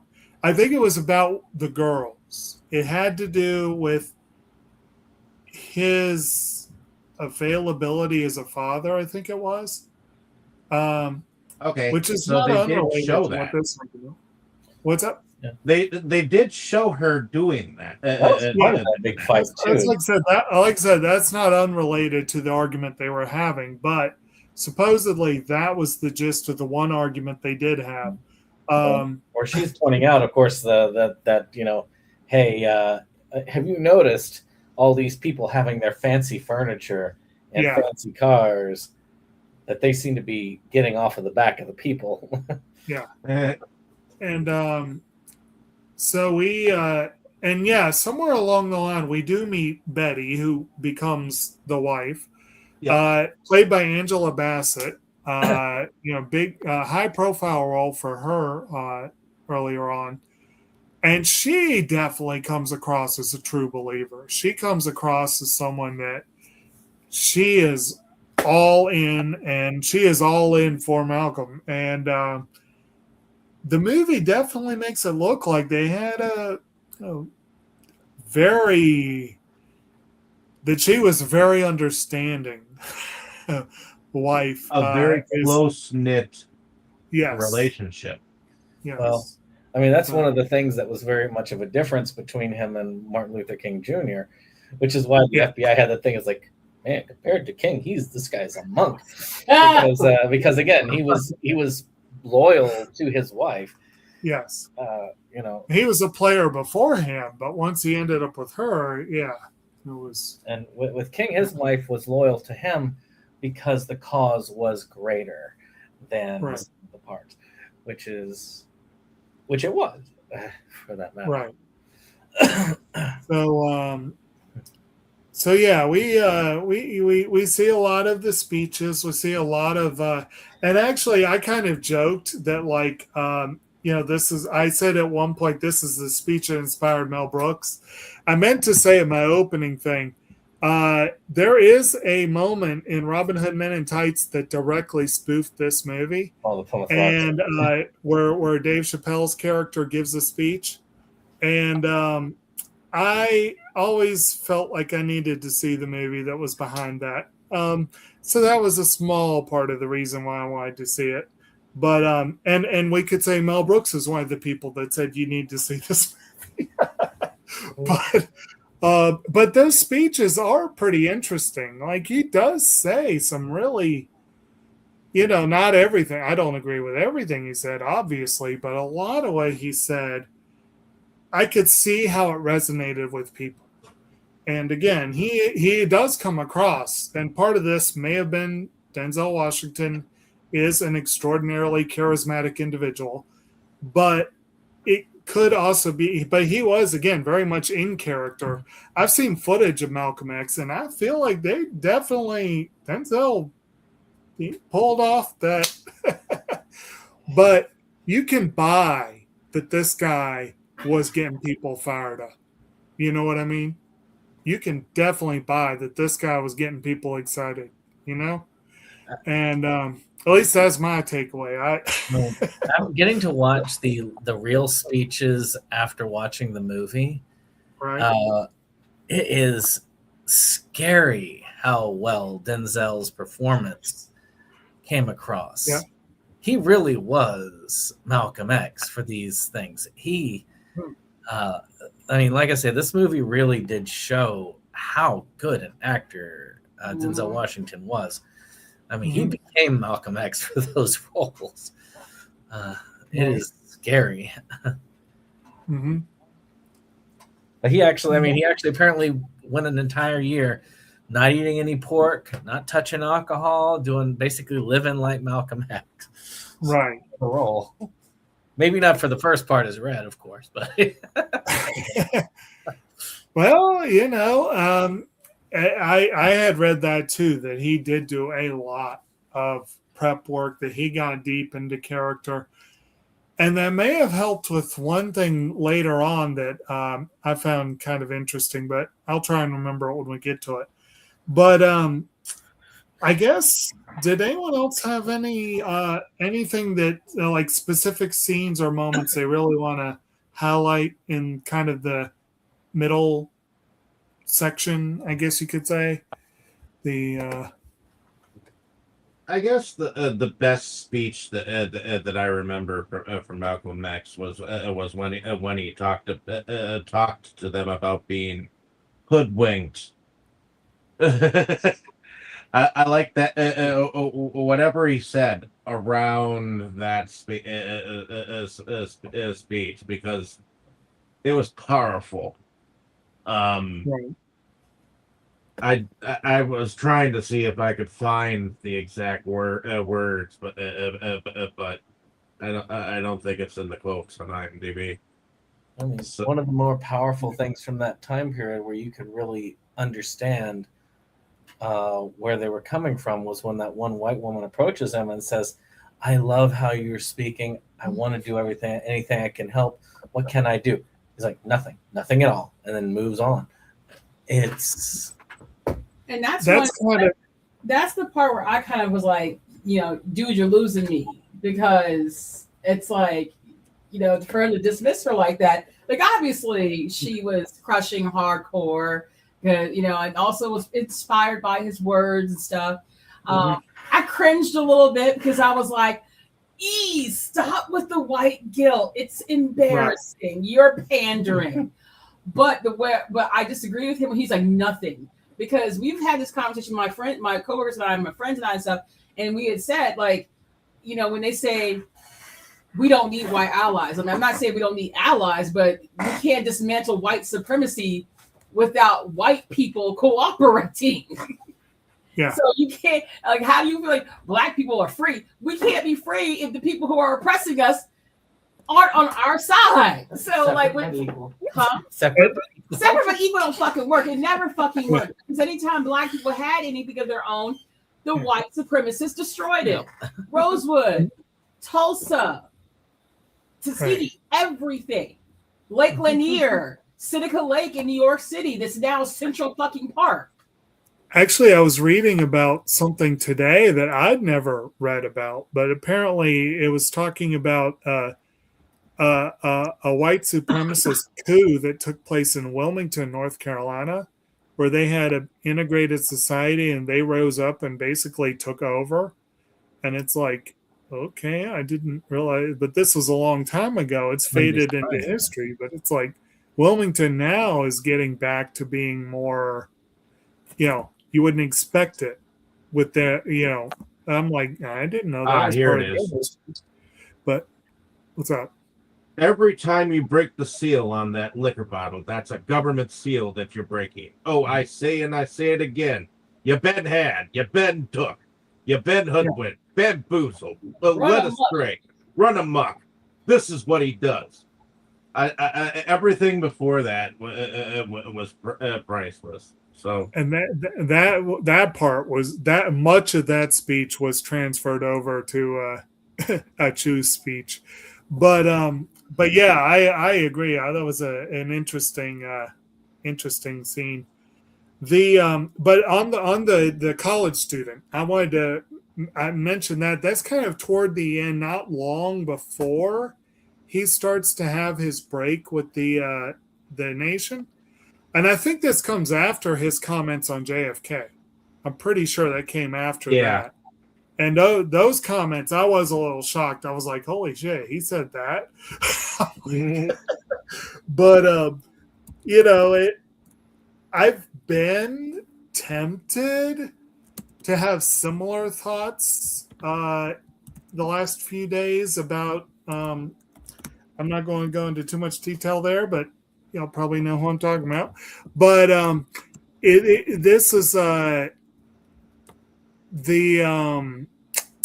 scene with the college student.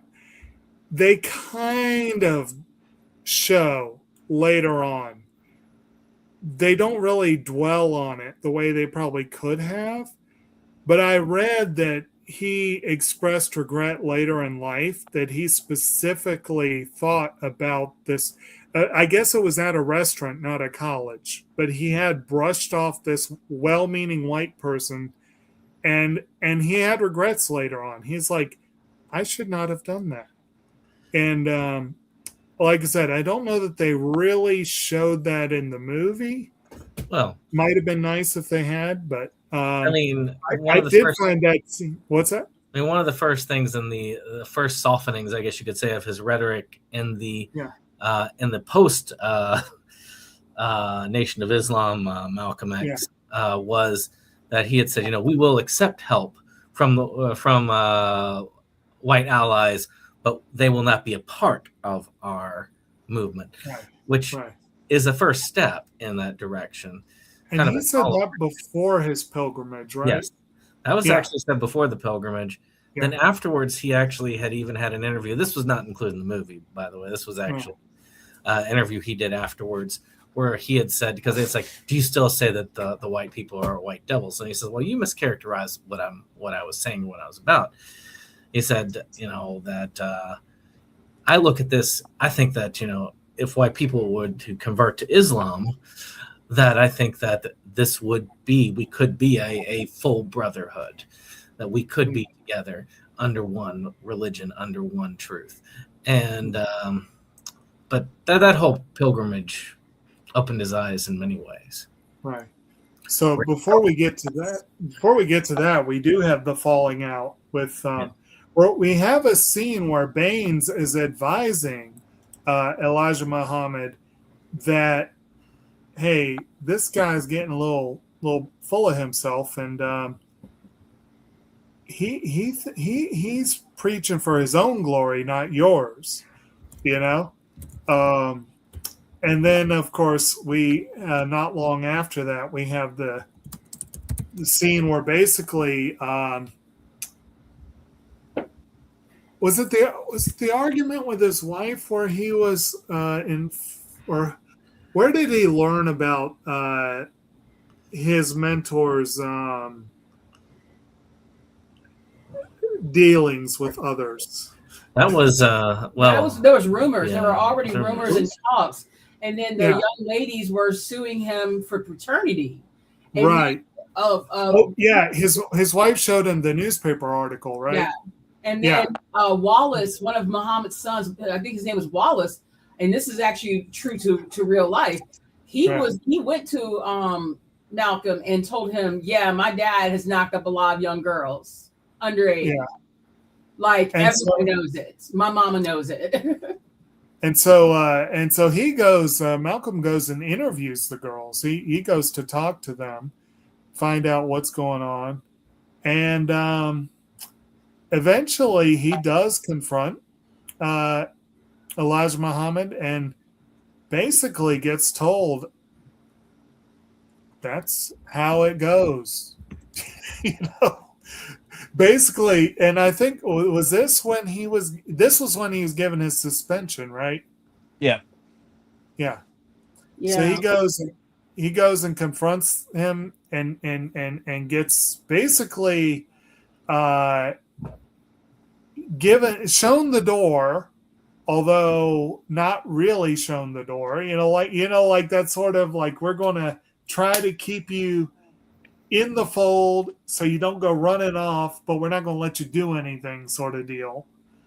And I guess, Brandon, you mentioned that wasn't really how it played out exactly, but the way it plays out in the movie, he's like, F this, I'm going to start my own church. Well, if you think about it, a lot of his speeches that came after this whole thing were he kind of went to war with Nation of Islam in a way.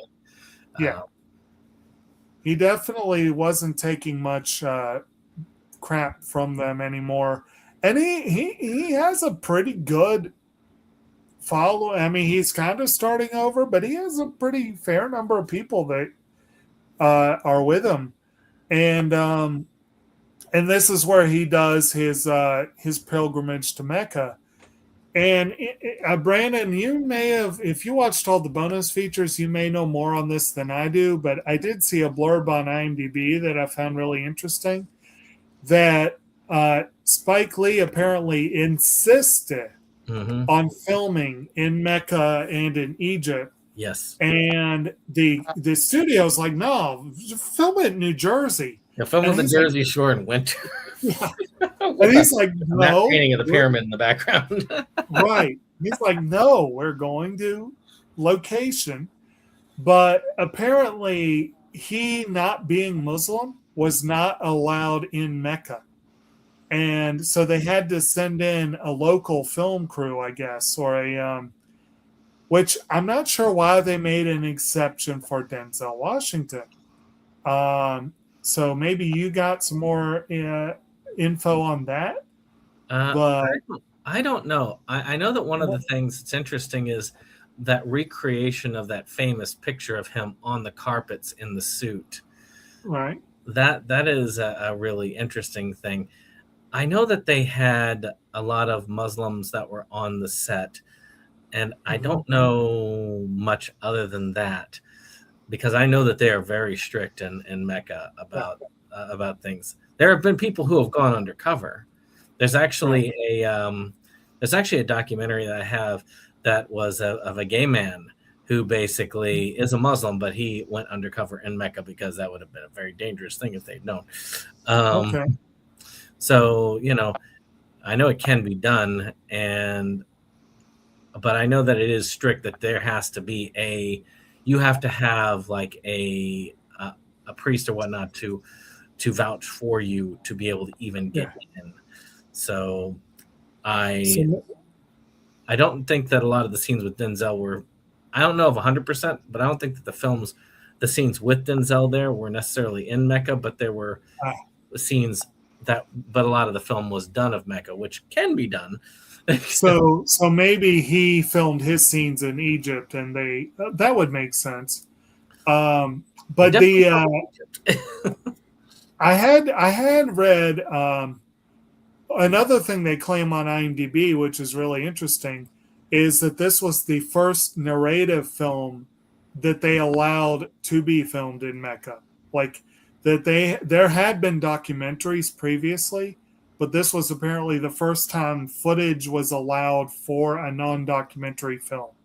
So even if it was just B-roll footage that they used for establishing shots, that's still kind of an historic first, which is pretty cool. So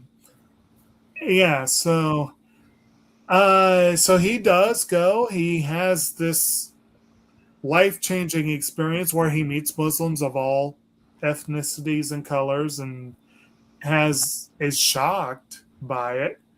And he basically does come back much more open to kind of, I think, as we said before, kind of, it's more important what you believe than where you come from, basically. And you can tell from the word go when he gets back that his days are numbered, because there's like people calling at all hours of the night. His wife is getting really, really, really frustrated with the phone, doesn't want to touch it. Someone ends up firebombing their house, and he basically he explains that like someone they woke up his girls by a tap on the window from a Molotov cocktail that didn't go in, and he said that if it had gone in,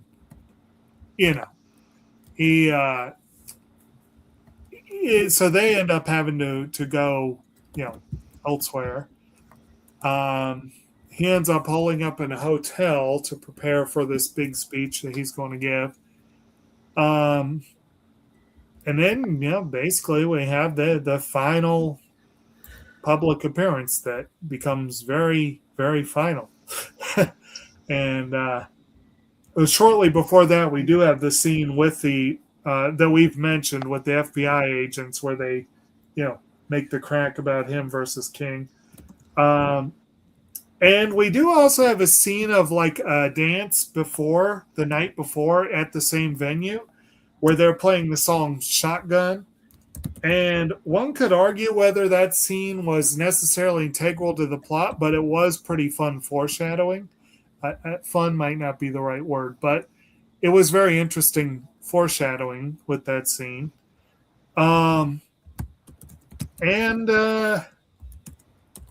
I guess plot-wise, that's pretty much where it comes up to the end. And then we have before we do the final sequence, did anyone have anything on those last few sequences, scenes?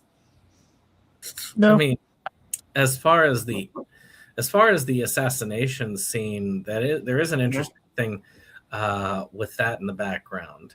Is Okay. that Malcolm X's wife was interviewed Mm-hmm. at the for the film, and she didn't really want to talk about Malcolm that much.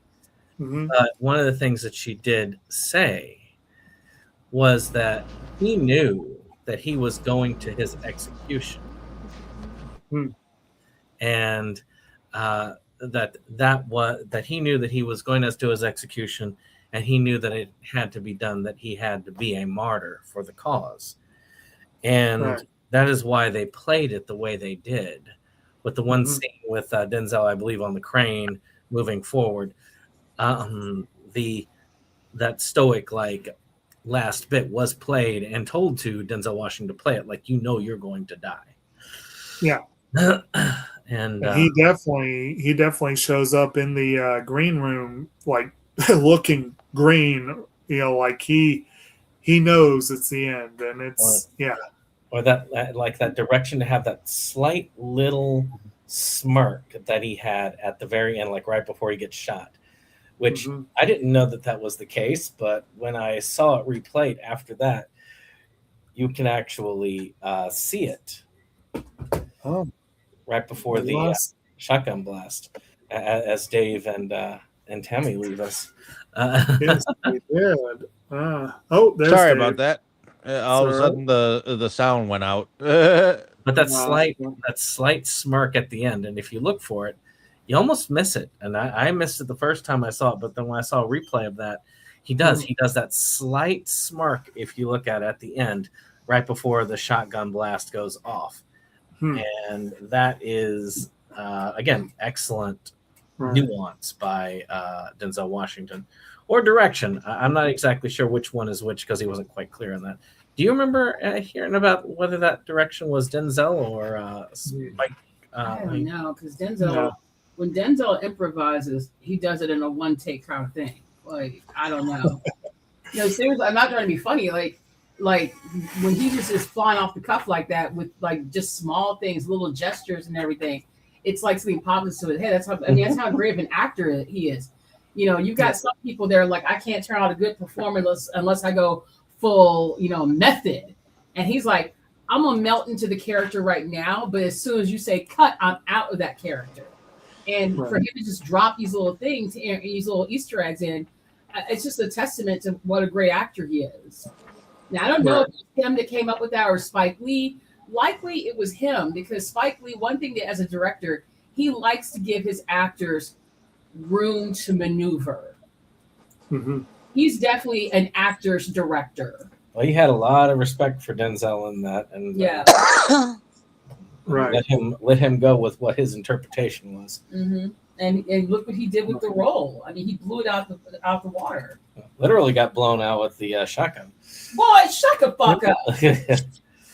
And there was one interesting cracking fucking jokes like that. There was one interesting part of that scene that was kind of messed up when you think about it, but it was interesting. And that's when Betty and the girls are coming in, one of them drops her toy, and this guy kneels down and very kindly offers it back to her.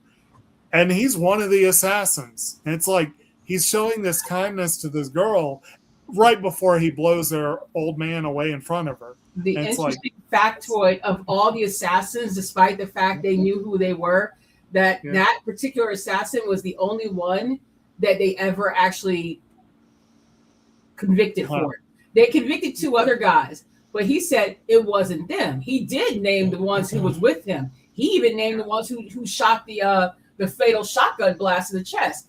It was a different guy, but for whatever reason, the FBI didn't listen to. They didn't care. The Nation of Islam likely was probably hiding those guys anyways. And he got out of prison for Malcolm X's murder about 15 or so years ago. He's allegedly, he said he left the Nation of Islam while he was in prison, still practicing Muslim, but no longer Nation of Islam. And he has expressed severe remorse since then for his part in his assassination. How the hell his ass is still alive? I don't fucking know. I was gonna say there's no protection on any side, really. No, I mean because because you had one of Malcolm X's daughters out here trying to take a hit out on Farrakhan, bitch. One of your dad's literal killers is walking free right the fuck now. Go for his ass. Because seriously, if that was my daddy, I don't care how many years have passed. I don't care how long it's been. I don't care if it's been 60 years. Guess the fuck what? There is no time limit on a grudge when you kill my parents. kind of gives you back to that whole thought of, as they even played that speech beforehand, is like, look, I'm no longer going to be blaming this wholly on the Nation of Islam. I know that they're working with other powers. And obviously he was hinting the FBI, because who else had the power to wiretap him? Yeah. And his family. It sure as hell weren't the Nation of Islam. Elijah Muhammad was hoarding that money for himself. J. Edgar Hoover, however, he was wiretapping all of the civil rights leaders. It's Martin Luther King and Malcolm X, but all of them. Right. Partly behind the assassination of a good number of them. Well, the ones that were assassinated. Partly behind. I still say they took out they were the ones who took out Bobby Kennedy. Because explain it to me how some random ass immigrant decides he's going to shoot the Democratic front runner for president out of nowhere, and Sirhan still sit his ass in prison for that. Mm-hmm. I'm still trying to figure out, like, no, that's like you just got some random ass guy that you could exploit and be like, yeah, we're gonna pin this on him. Yeah, he actually did kill Bobby Kennedy, but you're trying to tell me there was no dark money behind that shit? Yeah. Yeah. MK Ultra. So we have this pretty violent scene here. And then we go into yeah, I know. And then they go into documentary mode where we see actual footage of Malcolm X and also certain other things, including the aforementioned scene with Nelson Mandela. But primarily, we hear voiceover from Ossie Davis, who, if I'm not mistaken, I read that Davis actually read this speech at Malcolm X's funeral. Yeah, he delivered the eulogy. They were friends. Yeah. So Davis gives a retelling of this eulogy, which is a very powerful statement, I'll admit, playing over this footage. And then we get to Mandela's part where he's seeing some stuff from one of the speeches as well. But apparently he did not want to say by any means necessary. Well, he knew I guess what's that? He knew he could not say that. Right. So when they got to that part, they cut to, but that's basically the end of it, if I'm remembering correctly. That Mandela scene is a very powerful scene because you got to put it into context. Yeah. There are a lot of people like, say, Elon Musk, who are trying to whitewash the whole apartheid as it was a good time, and it was there, but apartheid was still going on at the time that this was filmed. I mean, one of the things that had happened is they had to land in Nairobi because they couldn't go directly into South Africa because there were bomb threats, because it was that bad. And that was one of the reasons why he knew Mandela was trying to run for president at the time. He had just gotten released from his incarceration there. And Mandela knew that if he put that by any means necessary at the end there, that would have been used by his enemies. Like, see, they're planning to wipe out all the whites in South Africa. Yeah. And it could have been that one wedge could have been enough to kill it, which thank goodness it didn't. I'm glad that apartheid is over in South Africa. They have their own issues, but I mean, apartheid was a terrible thing. So I always found that just powerful, and that was big. I mean, that's his only acting credit. Right. So yeah. It just that struck me as interesting because you look back at history, and history was made at the very end of the film. You had something historic taking place at a time very much at that, freeing a group of people who were enslaved essentially at that time. Mhm. So that's just my thoughts on that last part. I mean, there are a lot of people who really dislike Mandela. I mean, especially in the current climate, and praise apartheid in the current climate. But you know, I totally disagree with those people. Mhm. All right. Another thing that they do show during those final scenes, they do have a little one thing that I thought was interesting. I don't know what y'all think is interesting. I find it interesting that they did not cast anyone to play or have any scenes involving Martin Luther King. He is mostly obliquely referenced. Malcolm X does talk very derisively about other civil rights individuals, but later on he does kind of soften his tone about it. But they do show a clip at the end of King's reaction to Malcolm X's assassination, and it's a pretty powerful statement that shows that it does not show him seeing him as a enemy or anything. He shows him as, hey, this is a guy who's done his own thing, and this is a tragedy. And I thought that was kind of interesting that they included that little clip, and that was basically the way that King was included, other than those oblique references. But yeah. And another thing that I thought I meant to mention earlier, and we kind of went right by it, but one of the more interesting comments in the film, from my point of view, I knew partly why Malcolm X used X. I knew that it was because of the whole idea of, he didn't want to use his slave name and whatnot.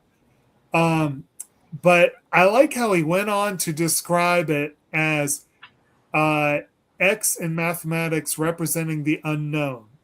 Since we've been disconnected or cut off from our own history, our own past, our own culture, our own land, we use the X, the unknown.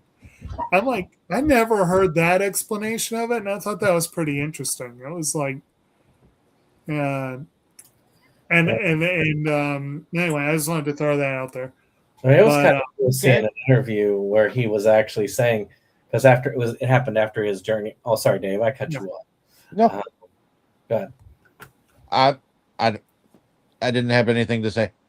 Oh, but I was basically that after his journey to Mecca, they was talking about like the Muslim name, and of course the additional that you gain from actually making the pilgrimage. And the guy said, so you changing your name from Malcolm X officially to this? He's like, well, my name has always been that, but will I use this name? It's like in the Muslim world, when I was in Mecca, I did not use Malcolm X because we were one people. Everybody was one people. But until we are that, I will be using Malcolm X. And I doubt that it's going to change anytime soon. Right.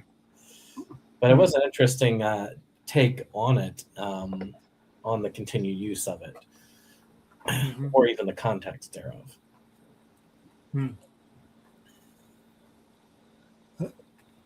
All right. Yeah. Any other thoughts on the film before we go into production?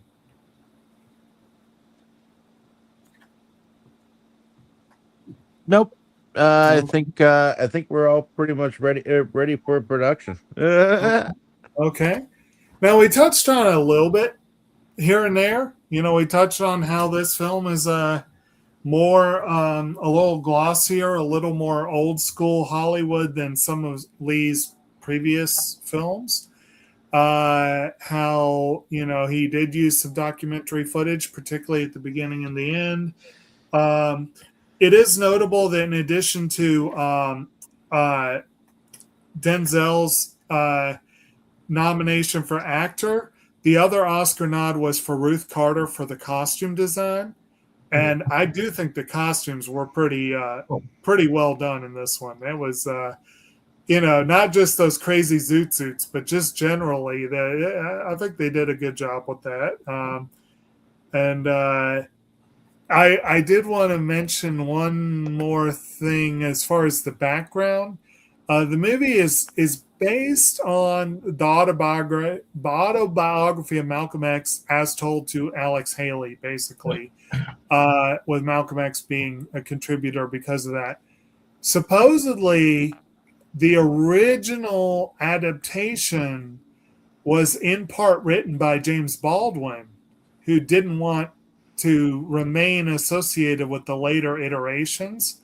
So the movie is credited to Arnold, Pearl, and Spike Lee, but Baldwin apparently was involved at one point. So I think that's worth mentioning. But at any rate, what are y'all's general thoughts on the production value, production design here?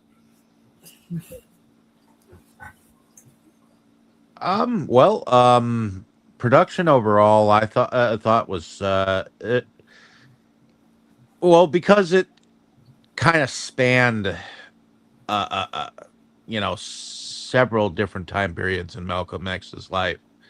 I feel like it covered a lot of ground. To be honest, I mean, there was dance, there was definitely a style of dressing that was done at a period so it can be a periodical piece.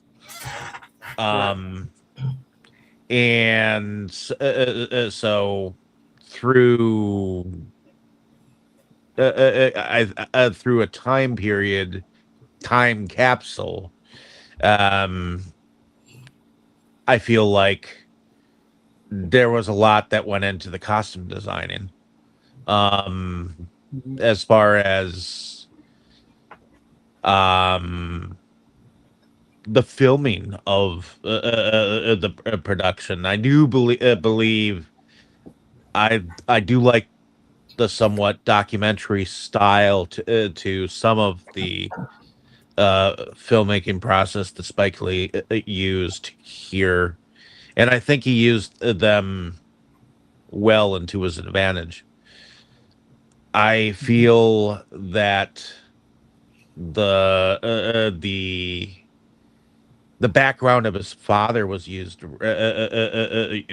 really well. Whoever played his father, I think, cut a jibe for a man of the cloth. That was Tommy Hollis. He's been in a few things. Yeah. I do think that the death of his father played a pivotal role in his life. Especially since it was at a time when the Ku Klux Klan was at the height of its prime. I mean, there's a similar thing that you could put to American History X, where you have the father's views having almost an echo as to what he would become later, because there was a separation echo, not quite that hatred echo that the father had.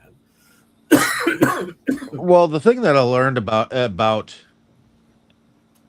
cult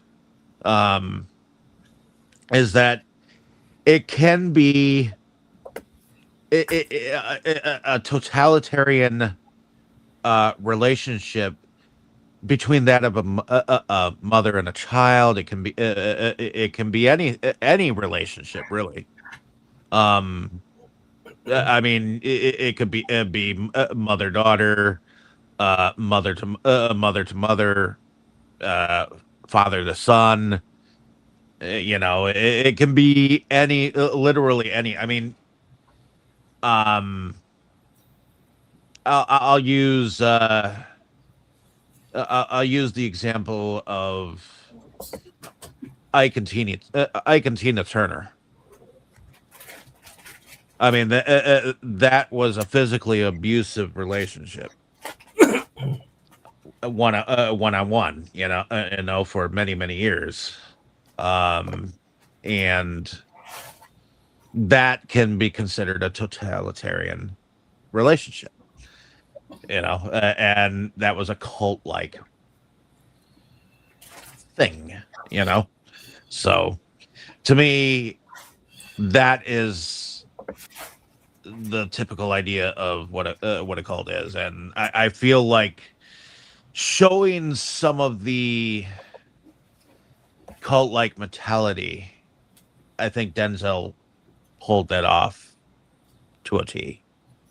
I mean, the fact that he had that Malcolm X had a hard time, you know, believing what his wife was saying about his his idol. I mean, he literally believed in his honorability, you know. So, but as far as production wise, I feel like a lot of the well, basically Malcolm X was like the mouthpiece of the Islamic, faith, you know. So a lot of the showing of what the Islamic religion was like was at a lot of these speech rallies that he would put forward, you know. Well, Nation of Islam, I wouldn't say that. I'm pretty sure there would be people in the Islamic faith that would have highly disagreed with you on that. Do not. Okay. When you're talking about Malcolm X, do not conflate Islam with Nation of Islam. They are two totally different. Two totally different entities. Because I'm gonna tell you right now, regular Muslims don't like Nation of Islam. They don't like the motherfuckers. Okay. Totally understand. But yeah, obviously there is a lot to, understanding what Malcolm X was trying to stand for, and I do believe that the production of it was pretty much spot on, So, back to one of you guys, Tammy. We haven't heard from you in a while. What did you think about production? I thought the production was very good. I mean, it showed the different time periods and it showed the different things that were going on at the time and the different clothes. I think they did a good job of showing everything that was, happening, and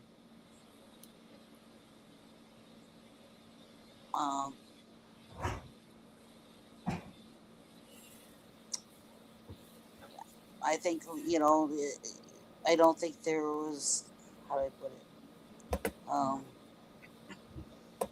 it? It seemed very real as to what was going on.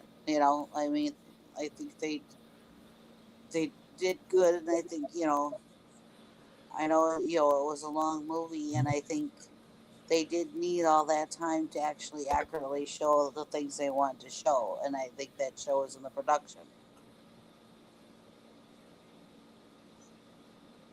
Okay. Is that pretty much it from you? Yeah. Alrighty. Anyone else? So I think that there was a lot to this with as Tammy said, with the different time periods. one of the trains. They got a train that was of the time period, but of course they couldn't get it to run because of the old hookups. So they actually hooked it to another train and had it pulled. And every time that they had to do a retake, they had to take like 25 to 30 minutes to push that train back into Right. And the cinematography was amazing. That first scene where you have the kind of light flash and all of that at the beginning is an amazing scene. Right. It really does put you into the film. Now, the one thing I disliked about the film, and it's mainly because I'm hard of hearing, is the sound mixing, I guess you could say. Because this is one of those films where the soundtrack is incredibly loud and the speech is incredibly soft.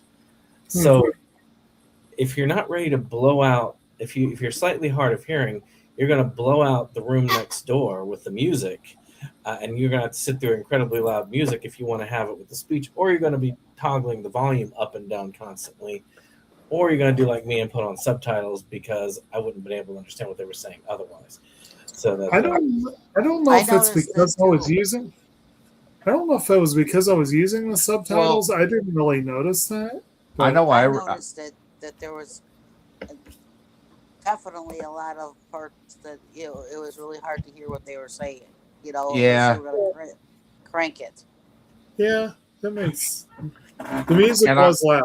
I definitely had to crank the volume just a little bit on YouTube. Normally we have it at like a 32 or a 33, and we can hear things just fine. I had it at least at a 55. And then then the music comes on. But that's probably the only thing that I have, which is not limited to this movie. There's a lot of movies that's just the standard with a lot of movies. You have the music blaring at 5 times, the rest of the sound, and have the speech down at a 1, and so that the music is constantly blaring. That's the only issue I have with it. I have no issue with the music, as I'll say in the next segment. But I do have an issue with the way that they balanced it with this. I definitely do not like loud, blaring music over dialogue. Okay, I goofed on one of the. When I was talking about One Night in Miami, it was Sam Cooke was the one, right? Sam Cooke. So they used his song "A Change Is Going to Come" over, I think, the end. No, it's when he's driving to the yeah. When they're getting to the place, the final place.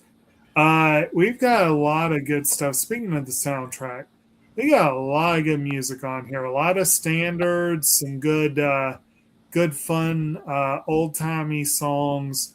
Like I said, we got Changes Gonna Come by Sam Cooke, Shotgun by Junior Walker and the All-Stars. That Lucky Old Sun plays on there. We got, some of the standards of the time, like We Shall Overcomes, in there. There's a version of Stardust, all kinds of stuff. And the soundtrack, the score, is by longtime Spike Lee collaborator Terrence Blanchard, who actually, there's a scene early on. I think it's when Malcolm has his break with West Indian Archie. I think it's Billie Holiday was playing. And was it Billie Holiday? I think it was. But anyway, her trumpet player was played by Terrence Blanchard. He got a little bit of screen time there. But like I said, so he did the background music. We got a pretty good assortment of found music. I'm of the opinion that Spike Lee is generally quite good at putting a soundtrack together. But what are y'all's general thoughts on that? I thought the soundtrack was pretty good. Yeah, like I said, the way that the levels were was no way a slight on the soundtrack itself. Again, that category of what was it, not found or whatever it is, music for the whole, that would be spectacular. They use music in film. Yeah, to me, this is one of those soundtracks that could be listened to on its own and greatly enjoyed. Oh yeah, I agree. All right. So, any other thoughts on the music before we go into favorites? Nope. Did you do your stuff on production? Because I know we went into production. Oh, me? Yeah. Oh, yeah. I had comments. But I'll reiterate, I think it was very well done. I think it was interesting how they did manage to do some shots in Mecca and kind of made film history there, which was kind of cool. The fact that Spike Lee got to make essentially the movie he wanted, despite the best efforts of many other people, I thought that was kind of fun, and it was interesting. And I did like how he got a lot of his well-known friends to finance it. I will admit, when I saw Bill Cosby's name, I was like, huh. Well, this was 92. Yeah. No one knew better back then. Yeah. So, and it is further proof that not everything Cosby touched was bad. You know, some things were. But yeah. So, feels kind of weird to talk about favorites with this one. But I'm trying to think, like, how would I do this one? Definitely, if you have a particular, maybe not favorite, but like if there's a scene or a statement or whatever that you really thought was particularly notable,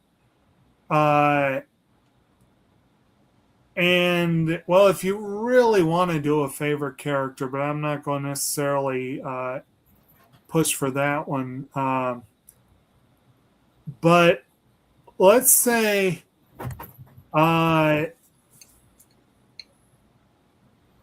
we'll go ahead and say if there's a biopic that you can think of that we haven't covered yet that you think would be really worth covering. And it doesn't necessarily have to be a real person. It can just be a profile about anyone, but we'll go with that. So, Dave, why don't you kick us off? Okay. Well, I believe I've already mentioned my two. The speech where he's like hoodwinked and bamboozled and Right. The one that I first mentioned that I remembered from the first time when he just waved his hand and the people just listened, you know. Okay. That scene is memorable to me. The kind of power that he had to lead people, you know. Right. I don't think it was a matter of control, or even a matter of that he might have been a totalitarian leader. I don't think that at all.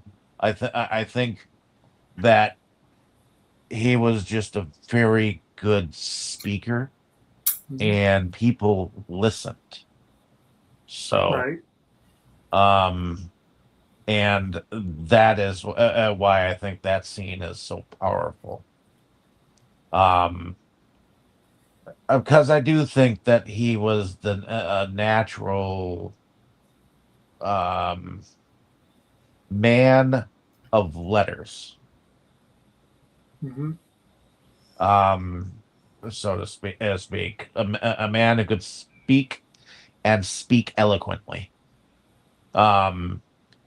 To a degree that even you or I could probably listen to him and nod our heads in agreement, So, that being said, favorite character is definitely Malcolm X.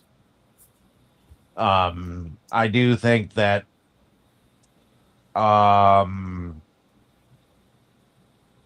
he was human, so he really believed in the initial message that Elijah Muhammad was initially, had initially had his messenger teach him about, Mhm. So he, when he was betrayed by him, it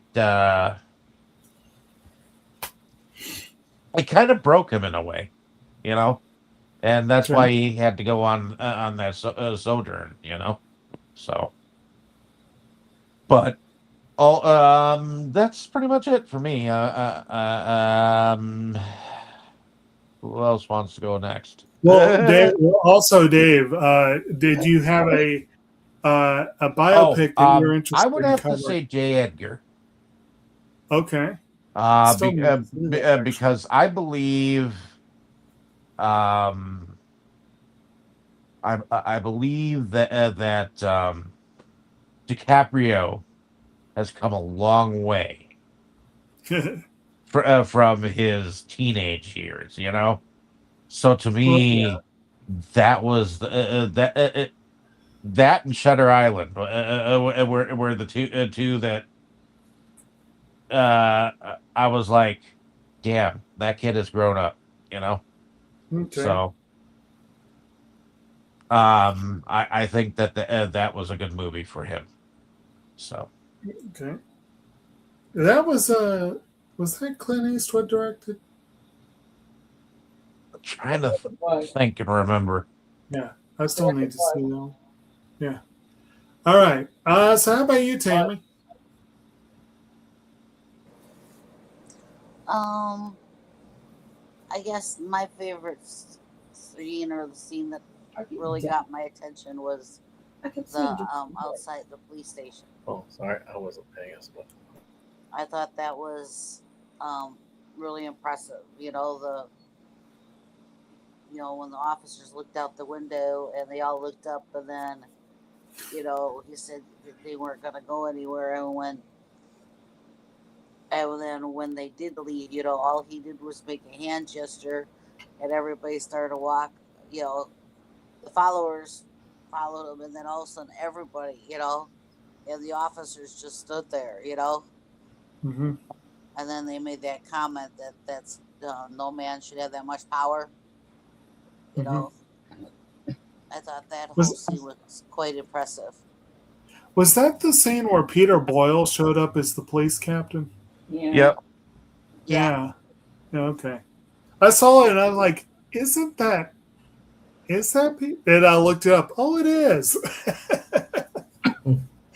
Yeah. All right. I'm not sure what to say for a biopic. I don't necessarily go looking for those. What about Bohemian Rhapsody? That would count.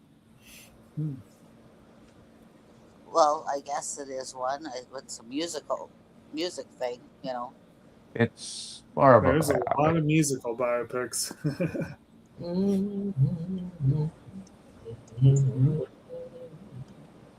All right. What? How about you, Brandon? Well, I guess as far as seeing, I don't know why, but the Nelson Mandela thing at the end, mainly because of the historical significance of it, always struck me as something interesting. The rest of the stuff is very powerful, don't get me wrong, but I consider it almost equally powerful in my mind. That's just that was just something historically powerful, and that always stuck out to me. because Mandela also was still putting himself on the line doing that. Yeah. Because he was in a very tight fight. It could have gone the other way, and that's a scary, very scary time, which none of us can really understand. I'm not gonna really worry about a character because there are a lot of all those. But as far as like a biopic, Ray is one that I used to that I thought was an amazing biopic. That we don't really talk about as much today, but Jamie Foxx, right? Yeah, Jamie. Yeah. Foxx. That was a spectacular performance by him, and I thought it was a great one. Did you have one, Kim? A like favorite scene or a favorite biopic? Jeez, that's a good question. What was that? What was the Elton John one? That was Rocket Man. Rocket I Man. still haven't seen all of that. That's the thing. I don't know. I can't really say if I have a favorite biopic. This one would definitely be a top contender, though. Is there one that you would consider joining us for a discussion if we were to do it? What? A biopic. Yeah, if they're a biopic that you'd be like, oh, if we're covering that, you're gonna have to put your 2 cents in. It's. You have to come back to me on that one. Shoot, I can't remember. I'm tired. I'm so tired. Favorite scene? I guess there would be. I guess there would probably be 2 different scenes. One, the conch scene in the toilet. It was hilarious. Another funny scene was when he's running away from what's his name, Archie. Where you're like, let's take a walk, and he's like, all right, and he just takes off running. Right.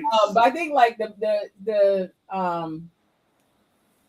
his pilgrimage to Mecca, and like watching him just kind of transform, and like you could see how relaxed he is. Like he's feeling a certain brotherhood and peace that he never felt with Nation of Islam. You know, he's just like, there's no black, there's no white, there's no anything. It's just we're all Muslims. And I really that scene to me was a beautiful scene. Most importantly, the funniest scene besides the head toilet scene is the police station scene, and when they went to the hospital. Right. And like you showed them, like, look, we ain't gonna do shit unless you make us do shit. But they knew they weren't gonna fight. They weren't gonna start breaking no windows or anything. It was merely the implication, the threat that we might have fucked some shit up. Right. The whole thing where they all turn their heads at the same time. So that was creepy. It was, but it was awesome. That was scared the fuck out of me. Damn. Yeah. It's like you could almost feel that cop shit himself. Yeah. I guess like for like mostly for me, like my final thoughts are, you know, as a Black person, there are certain films that we watch as a rite of passage that are important to our culture, our history, understanding things. And I feel like this is one of those films. I know a lot of people have their own opinions about Spike Lee and his politics and, you know, some of the things that he says, but you can never, ever, ever disagree that man is not an amazing filmmaker, that he doesn't know how to tell a goddamn story, because he knows how to tell a goddamn story. Right. And he knows how important representation is in cinema and in the world at large. One of the things I was talking to my coworker about today, when we were talking about representation and how everything nowadays has to be is God forbid you have a mixed cast, then it's woke. And I'm like, 40 years ago, you had the mixed friend group in 80s horror slasher films. No one was calling that woke. It was fucking normal. The Black couple, the Asian girl, the one Hispanic kid and the rest are all white. No one batted an eye. These days, you have folks screaming that it's woke, and they see anyone who's not blonde hair, blue eyed, and biological gendered, female, male, Christian on screen. It has to be only white people to be acceptable to some folks. And it's like I always think back during Obama's first term when a little black boy, some kids were visiting the Oval Office, and a little black boy looked at Obama and he was like, "Wow, your hair looks just like mine." And so Obama bends over and says, "You want to touch it?" And the kid's like, "Sure." And the kid's like, "Oh my God." He looks at him. He's like, you look just like me. And everyone was like, "Oh, that's so cute." But no one saw the significance of that, because here we have a child, a Black American child, looking at the president, the most powerful man in the country, and saying, "Oh my God, that's me. I can be that." Like when the kids at the end are saying, "I am Malcolm X. I am Malcolm X." It's important for the culture, for everyone to see themselves represented, that it doesn't always have to be negative stereotypes. Sometimes it has to be something that's uplifting. And it's even more significant for me when you look at the story of Malcolm X, the fact that he was killed by his own people. Mm-hmm. It's like, God damn, like, that's a quote Rodney King, because that was an important part of like the filmmaking process of the whole Rodney King trial. I was like, can't we all just get along? Like, God damn. But no, some of you motherfuckers are too goddamn corrupt to get along, apparently. Mm-hmm. But yeah, this is one of those important films that, as a Black American, you need to see. When Brandon's mom was visiting, and I was explaining to her about Black struggle films, and how you have a lot of Black folks out there that they hate slave movies because their whole thing is, why is it we always got to see Black people being murdered, killed, struggling, whatever. But while I agree with that it is a negative view, we also get to see the inspiration behind people who rise to the top, who somehow fight their way out of their circumstances. And I think that the reason why Malcolm X, besides the fact that he was a great orator, he was intelligent, and he said a lot of stuff that people like, I think his story was inspirational from some people, because when you look at how he was when he went into the prison, that prison, and what he was when he came out, totally different man. Like, you went from being a freaking hustler, sleeping with white women, chemically straightening your hair to look like a white man, and doing all this shit, to saying, you know what, I'm giving all that up. I mean, it took him a while to do it. It's not like it was an overnight transformation. But I think that some of the younger brothers that looked at him said, you know what, if he can do it, so can I.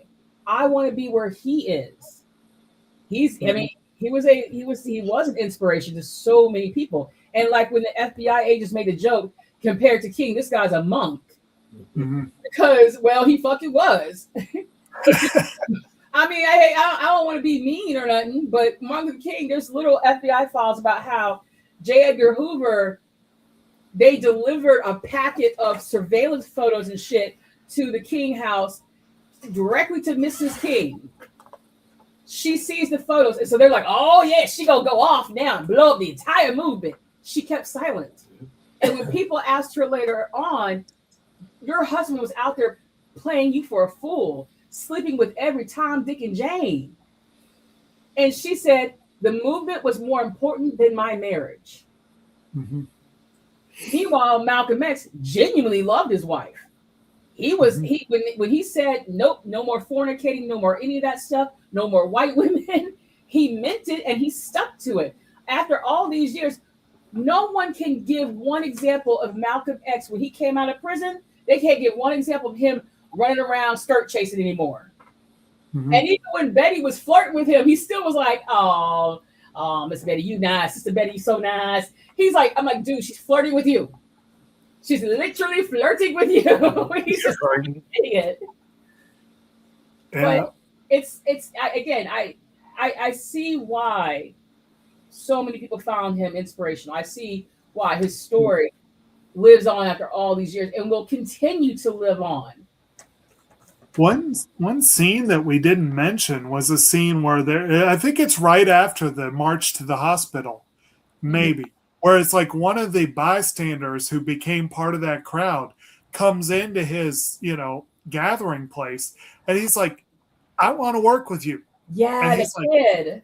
and everyone's trying to shoo him out. You're not part of the nation. You get out of here. No, and he's like, yeah, we are a Muslim movement, and the kid's like all dejected, but then he's like, but I tell you what, why don't you come by the service about 8? Just gives him a chance to come in and listen, and it's like, I'm like, that was pretty cool way to handle it. It was a lot more cordial and diplomatic than what he did to that co-ed, but still. I think that was the same kid later on. I think that was the same kid that admitted to him that they wanted him to wire his car. And then he said, "I want to stay with you. You're my father now." And he's like, "I'm not coming between you and your daddy. Go home to your daddy. That's an order." Like, even though this kid was 100% completely loyal to Malcolm, he was like, "I appreciate that, but I will not come between you and your family, your actual father." Which is true. They did have a plot to wire his car, and that was one of the many ratted things. out on. By one of the. I'm like, first of all, they never did say in real life who they went to with the order, but they did stick with the storyline that they picked someone who was extremely loyal to him, who was close to him. They picked him because he was close to him, but they're like, did you ignore the part where this man was literally willing to lay down his life for Malcolm? Like, why the fuck would you? Y'all dumb. Acting like the mob over there, like, let's wire the car to blow up. All out shotguns. I'm like, y'all are not very good assassins. But let's hire the guy that's his best friend. I mean, it'd be, come on, Judas was one of Jesus's best friends, and look what he did. Yeah. Fredo, you're your own brother, my God. So it has worked. Yeah, it has worked, but at the same time, this kid was 100% devoted to Malcolm. Even the real life counterpart. Yeah. And again, I don't know the name, but it was the same with the real life kid. Completely devoted. Would have laid down his life. And that's the motherfucker you went to? Like, he ain't gonna snitch on you, y'all motherfucker. So speaking of poorly thought out plots, my biopic actually centers on one of those, but I'll say the scene with the at the police station and after is one of the most notable ones for me. That scene where they all look at the window when the cop looks out, brilliant. I just it was so creepy. So creepy. Yes. And like I said, that cop dropped a deuce right at that moment. And again, the part where he explained the X in his name, I just thought that was really cool. I had never heard that full explanation, and so that was really interesting to me. And there were the movie does have a surprising amount of humor, and the scenes with the hair definitely fall into that category.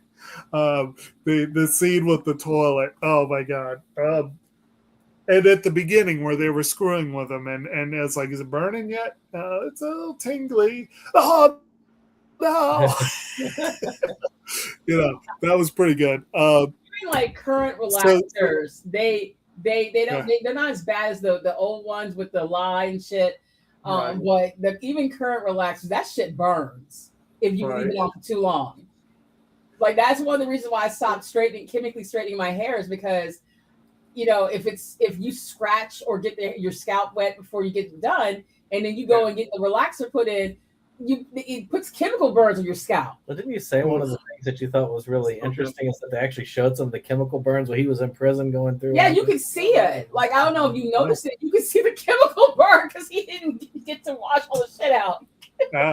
So that could go under production, actually. Nice little attention to detail right there. Exactly.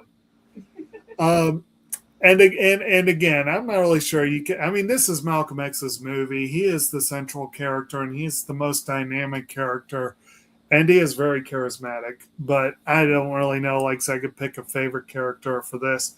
But again, back to the idea of poorly thought out and executed plots. One biopic that I thoroughly enjoyed that I think would be a very interesting one to do one of these days was I, Tonya. That was a very fun and weird movie. And How about that movie? yeah, and actually, I think she had her moment of notoriety around the time this movie came out, didn't she? So early 90s. 1994. Yeah, so it's a little bit after. I But remember yeah, that because I was a figure skating junkie back then. right. But yeah, that was a batshit movie, and in a good way. My skate was too tight. But anyway, so I guess that will do it. That'll if anyone has any final thoughts, or we can go ahead and wrap it up. I think I'll wrap it up. Okay, well that's Malcolm X, and I think we're on to Dave, and take us out. Yep. Hopefully you ladies and gentlemen have enjoyed our discussion on Malcolm X. And yet, if you haven't seen the film, it is detrimental for you to watch this film. You keep using that word. I do not think it means what you think it means. Imperative. Imperative. Yes, that's a good word. Imperative and educational for you to watch this film. And once you do, and if you have, let us know down in the comments what you thought of our discussion, what you thought of the movie. And we'll see you next time as we cover a movie that I can't believe I haven't seen it. And I do believe that my choice was Jerry Maguire. Or is it your choice next week? Actually, it's Tammy's. Oh, that's what I was okay, thinking. that's right. Okay, well, it's Tammy's, and she has chosen A Troll in Central Park, and I'm sure we'll get into exactly why she chose it next week. So come join us as we visit A Troll in Central Park, and if you haven't seen it, see it, and then come comment down below or discussion if you can. So, in any case, like, share, and subscribe, and we'll see you next time here on Inside Movies Galore. Everyone, say good night. Good night, everyone. Good night. Good night.